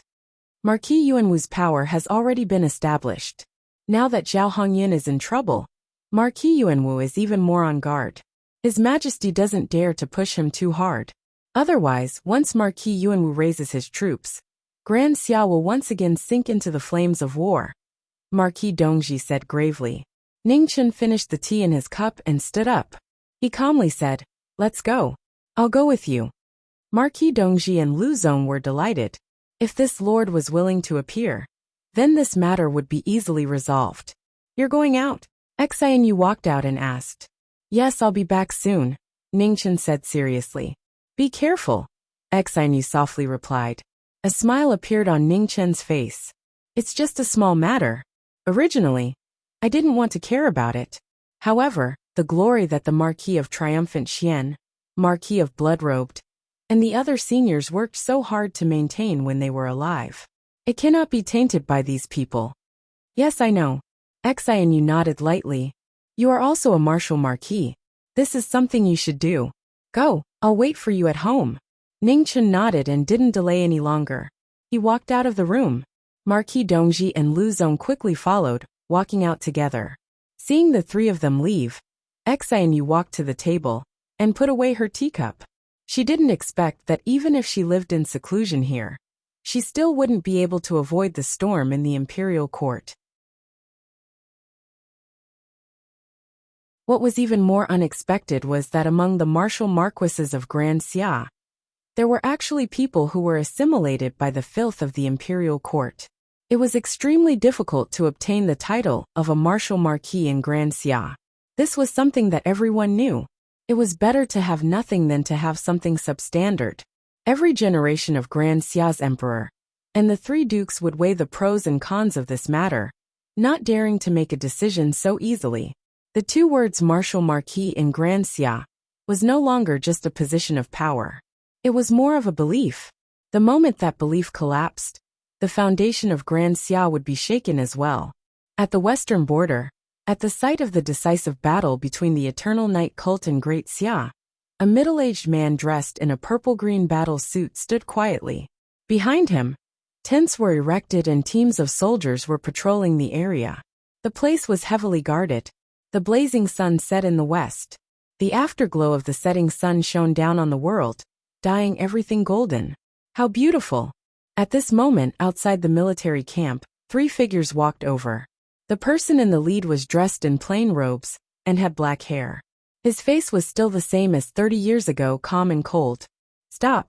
In front of the military camp, two soldiers stretched out their hands to stop the three of them. However, a shocking scene occurred. The moment the two of them stretched out their hands to stop them, the plain-robed figure had already walked past them, completely unaffected by the two of them. The two soldiers were shocked and immediately turned around to stop him. Marquis Dongji stepped forward and took out a token in his left hand, blocking the two of them. "Greetings, Marquis Dongji." Seeing the seal on the token, the two soldiers were shocked and immediately knelt down to pay their respects. "There's nothing for you to do here. Do what you need to do," said Marquis Dongji indifferently. "Yes," the two soldiers respectfully replied. Marquis Dongji put away the token and continued to follow behind them with Lu Zong. The two soldiers looked at the plain-robed figure in front of them, unable to conceal the shock in their hearts. Could it be that person who could make Marquis Dongji accompany him? Hadn't that person left a long time ago? Why would he appear here? Within the military camp, the plain-robed figure walked over. When the patrolling soldiers saw this, they immediately went up to stop him. However, no one could stop him. He disappeared behind the crowd. In front of the commander's tent, a soldier quickly ran over and said anxiously, "Lord Marquis Yuanwu, someone broke into the camp. They're almost here." "Oh." In front of the tent, Marquis Yuanwu's eyes narrowed. He asked, "Who is it?" "There are a total of 3 people. One is the head of the Department of Justice, one is Marquis Dongji, and the last person is dressed in plain white. His identity is unknown," the soldier quickly replied. "Plain-robed." Marquis Yuanwu's expression shook as he said in disbelief, "Marquis Jiming. Marquis Yuanwu, this is the first time we've met. I didn't expect it to be like this." Before he finished speaking, the plain-robed figure appeared in the distance. His figure was like an illusion, and he arrived in front of the tent in just a few steps. "Men, there's an assassin!" The guard commander in front of the tent hastily shouted. Marquis Yuanwu raised his hand and stopped the soldiers who had rushed over. He said calmly, "You can leave." "Marquis Yuanwu," the guard commander said anxiously. "Leave." Marquis Yuanwu said coldly once more. "Yes." The guard commander had no choice but to accept the order. He waved the guards away before turning around and leaving. Marquis Dongji and Lu Zong rushed over. When they saw the 2 people in front of the tent, they stopped in tacit understanding. Neither of them went forward. A Marquis Yuanwu and the head of the Department of Justice. Marquis Yuanwu looked at the 2 people who had rushed over before shifting his gaze to the person in front of him. He said, "And Lord, why have you come to my camp?" "When I came, I saw your camp. It's not bad," Ningchen said calmly. "Thank you for your praise," Marquis Yuanwu replied. 5 years ago, you were the one who sent people to report the discovery of the Inksilver mine to the imperial court, right?" Ningchen said indifferently. "It seems that Lord already knows that Zhao Hongyan is not a reliable subordinate," Marquis Yuanwu sighed. "Most of the interrogation methods of the Department of Justice were left behind by me. You should know that. Hoping that Zhao Hongyan would keep your secret is asking too much of him," Ningchen replied. "Even though Lord has left, your influence on the Grand Xia is still so shocking. I admire you," Marquis Yuanwu said emotionally. "I came to tell you that no rebels can appear among the Grand Xia's marquises. You should understand what I mean," Ningchen said calmly. "I understand." Marquis Yuanwu nodded. Looking at the former, his gaze gradually sharpened. He said sternly, "I want to know what will happen if I don't agree to Lord's request? Will it be like Lord suppressing the rebellion of Hanya City 40 years ago, killing them all?" "I said that no rebels can appear among the Grand Xia's marquises. Marquises who have died on the battlefield will never be able to rebel," Ningchen said indifferently.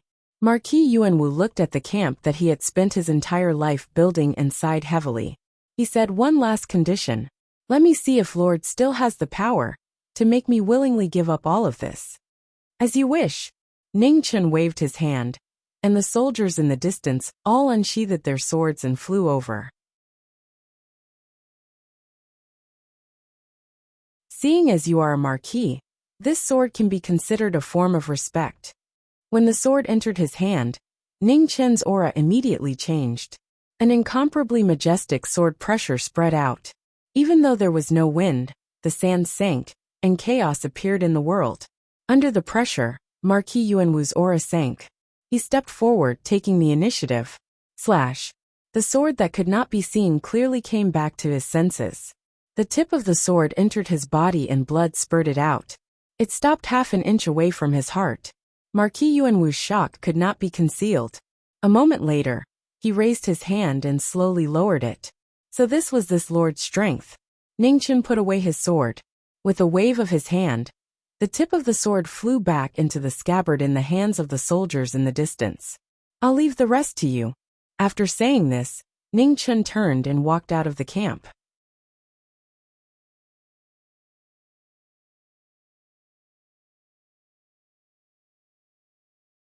Chapter 777.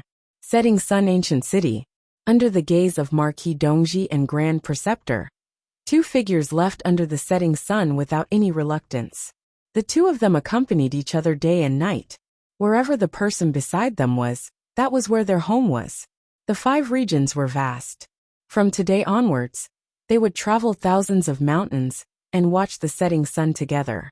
In front of the ancient city, Marquis Dongji and Grand Preceptor respectfully bowed to send off the Grand Xia's guardian. 3 months later, 2 figures appeared in the vast southern tomb. They were a celestial couple, looking at the beautiful rivers and mountains of southern tomb. On a mountain in the Jadoth sacred ground, Xiao Wuming, who was in seclusion, suddenly opened his eyes and looked outside the mountain. It's him. At the same time, Yan Hongzhu walked out from a nearby bamboo house. Her beautiful face was filled with unconcealable excitement. Senior brother is here. Sister Hongzhu, what's wrong? Jian Shui walked out with a puzzled expression. Senior brother Ning is here, Yan Hongzhu said softly. Ah, Jian Shui shouted in surprise. He actually came back. 2 figures walked up the mountain together. Xiao Wuming appeared in the main hall. Looking at the young man walking in, his heart was filled with waves. Greetings, master. Ningchen walked up and respectfully bowed. Good, it's good that you're back. Xiao Wuming walked up and helped him up. Xianyu greets Senior Xiao. Beside Ningchen, Xianyu also respectfully bowed as she spoke. Xiao Wuming looked at the woman in front of him and suppressed the waves in his heart. He quickly nodded and said, Get up, get up. Senior brother. At this moment, Yan Hongzhu and Jian Shui quickly ran in from outside the hall. Their faces were filled with joy. Seeing the two of them, Ning Chen's eyes revealed a trace of gentleness. He smiled and said, Hongzhu Shui, how have you been? Xianyu stood to the side and quietly watched this scene. She had a faint smile on her face. This husband of hers was really lenient. Needless to say about Hongzhu, Jian Shui's gaze was clearly not right. She could still see the yearning look of a young girl. Yan Hongzhu and Jian Shui also noticed the fairy-like beautiful woman beside their senior brother. They immediately became nervous and guessed the identity of the woman in front of them. Xianyu, leave with Hongzhu and Shui, for a moment. I have some things to say to master. Ningchen looked at the people beside him and said softly. Xianyu nodded. She looked at the 2 women in front of her and smiled. Hongzhu Shui, let's go out first. Lian Hongzhu and Jian Shui hurriedly nodded and left with the former. After the 3 of them left, there were only 2 people left in the hall. Xiao Wuming looked at the person in front of him and asked, What's wrong? Is something the matter? Master, have you ever tried to break through to the treading immortal stage? Ningchen asked. Xiao Wuming nodded and said, I've tried 3 times and failed all of them. I've suffered quite a bit of backlash. This realm is indeed harder to enter than I imagined. Master trusts me, Ningchen said seriously. Xiao Wuming didn't hesitate any longer. He nodded lightly and said, I firmly believe you. Master, summon the dragon gate and try again. Leave the rest to me, Ningchen said seriously. Xiao Wuming's eyes narrowed and he nodded. All right. The 2 of them left the hall and went to the peak of the mountain. Xiao Wuming gathered his qi and released all of his cultivation. Immediately, the 9 heavens wind and thunder changed. Dark clouds rolled and thunder rumbled. In the next moment, the dragon gate appeared and floated in the air. Under the pressure of an incomparably powerful pressure, the entire Jadoth Holy Land began to shake. In an instant, all the disciples and elders of the Jadoth Holy Land looked at the mountain with serious expressions. Was the enforcement elder going to try to break through to the treading immortal stage again? At the peak of the mountain, a green-white figure soared into the sky. A sword appeared, and he merged with the sword. A sharp light pierced through the air. With a rumble, lightning descended and struck the green-white figure. The dazzling light illuminated the entire world. The sword split apart the lightning, and the lightning dissipated. The figure didn't stop when he reached the Dragon Gate. He continued to soar into the sky. The Dragon Gate sensed it, and countless runes shone brightly. An ancient and everlasting power of law descended and strengthened the body of the person undergoing the tribulation. In an instant, Xiao Wuming felt his body sink. Every step he took was as difficult as ascending to the heavens. The 100-jong-long Dragon Gate floated in the air. Standing before it, a human was like a grain of sand in the vast ocean. Layers of restraints were placed on his body, and he was as heavy as 1,000 mountains. The laws of heaven and earth obstructed him. Even someone at the peak of the Xiantian realm would find it difficult to pass the heavenly gate. Xiao Wuming's expression turned serious. His body was like a sword, and his body was surrounded by a green-white brilliance. He broke through the layers of restraints and continued to soar upwards. In the blink of an eye, half of the journey had passed. The runes on the Dragon Gate became more complicated, and the powerful restraining power became more and more shocking. It surpassed the peak of the Xiantian realm and reached the limit of the mortal world. Seeing that Xiao Wuming was gradually unable to endure, the white-clothed figure on the peak of the mountain moved for the first time. In an instant, she arrived in front of the Dragon Gate. With a wave of her left hand, her astral soul was unsheathed. Starlight filled the sky. With a loud rumble, the Dragon Gate trembled. The sword power that surpassed the limit of the mortal world instantly destroyed half of the Dragon Gate. The sky changed color. The Dragon Gate was damaged, and the power of law instantly weakened. Xiao Wuming only felt the restraints on his body loosen. In an instant he soared into the sky, a mortal who crossed the Dragon Gate and stepped on the path to immortality. In the dazzling light, auspicious light descended from the sky, illuminating the dusky sky. Master succeeded. In front of the main hall, Xiao Hongzhu's face was filled with excitement. On the peak of the mountain, Xiao Wuming's aura continued to rise. Suddenly, his expression changed and he anxiously looked at the sky. But at this moment, thunder rumbled in the 9 heavens. A terrifying destructive power suddenly descended. At the moment of crisis, the white-clothed figure arrived and sent Xiao Wuming away with a flip of her palm. Immediately after, she took a step and soared into the sky. With a loud rumble, the sword light shook the thunder, rumbling and resounding throughout the universe. How could others interfere with a mortal's ascension to immortality? The heavens were furious, and thunder struck down to punish those who blasphemed the heavens. Knowing destiny was fearless. With a sword in hand, countless sword chi coiled around his body. There was no doubt that he was powerful. Even if he lost his foundation, he was still undeniably strong. There was only one on the sword. Heaven and earth received the order. Grass and trees became the sword. Everything became the sword. It was a shocking scene. On the peak of the mountain, rays of sword light soared into the sky. They coiled around the white-clothed figure and turned into a storm to resist the heavens. Is this the extreme Tao? Xiao Wuming stared at the sky in shock. The extreme Tao formed its own style. It was rare since ancient times, and all of them were virtuous paragons. However, how many years had he cultivated for? In the sky, the heavens' wrath descended. Thunder and fire surged. The white-clothed figure didn't dodge. The storm of sword intent around her soared into the sky, resisting the heavens' punishment head-on. Rumble after rumble could be heard from 10,000 miles away. The insufferably arrogant heavens would never allow a heaven-defying person to exist in this world. It was a world-shaking battle. Humans resisted the heavens. Thunder roared and sword light weaved.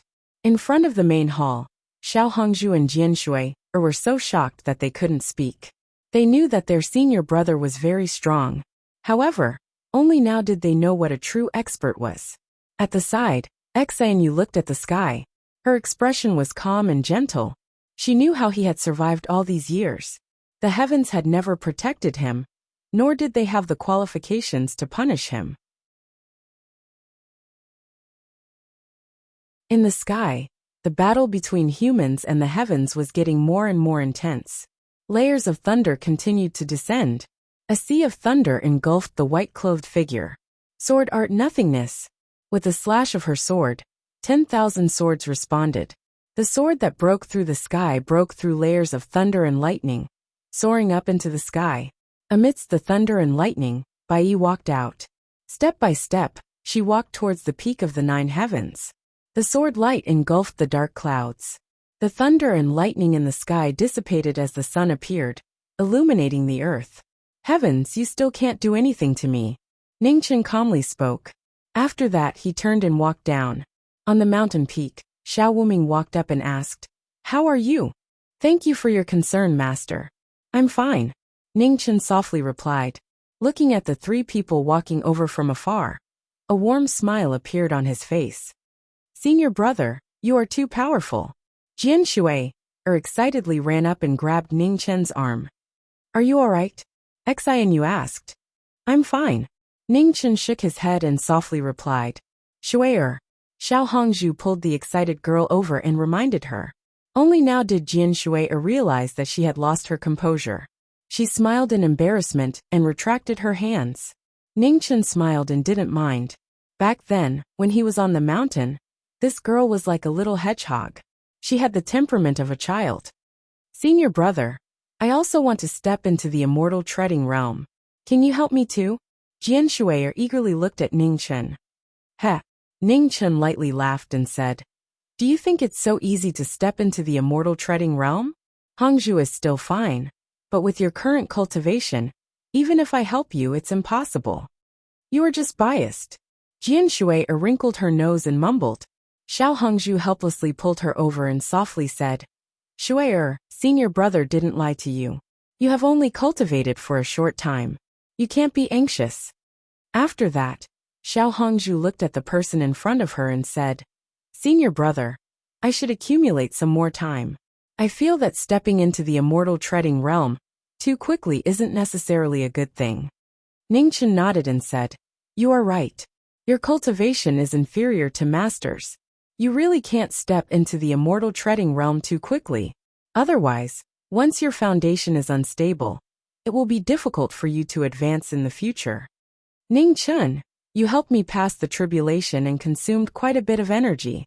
Hongzhu and Shui will bring you to rest first," said Xiao Wuming. "Okay." Ningchen nodded and said, "Master also needs to stabilize his cultivation as soon as possible. Xianyu, and I won't disturb you any longer." At the side, Jian Shui's large eyes turned, and she pulled the hand of the woman beside her and said, "Sister Xianyu, I will bring you to rest." "Okay, then I will thank Shui." Xianyu gently smiled and replied, "Master, we will take our leave first." Ningchen clasped his fists and bowed before leaving with the 3 of them. Xiao Wuming looked at the departing back of the former, his eyes flashing with gratification and admiration. The younger generation would surpass the older generation. In just a few short decades, this child was already not weaker than anyone else. "Sister Xianyu," Jian Shui softly called out on the way. "What is it?" Xianyu replied, "What is senior brother's cultivation realm now?" asked Jian Shui curiously. Xianyu thought for a moment and said, "It's hard to say. If I have to say, he should be at the peak of the Xiantian realm." "Ah." Jian Shui's face was filled with shock. Senior brother is so powerful that he can even help the enforcement elders step into the immortal treading realm. Why is he still at the peak of the Xiantian realm? Xianyu sighed lightly and said, "He can help Senior Xiao step into the immortal treading realm, but it doesn't mean that he can succeed as well. If the heavens don't allow it, what can the masses do?" You're tuning in to the Li Mei's Wuxia Whispers YouTube channel. We're so grateful for your support, and don't forget to subscribe to join us on this incredible journey through captivating stories. Your generosity through donations truly makes a world of difference, as it's the primary source of revenue that allows me to expand and enhance this channel for you. Thank you from the bottom of my heart for being a part of this adventure.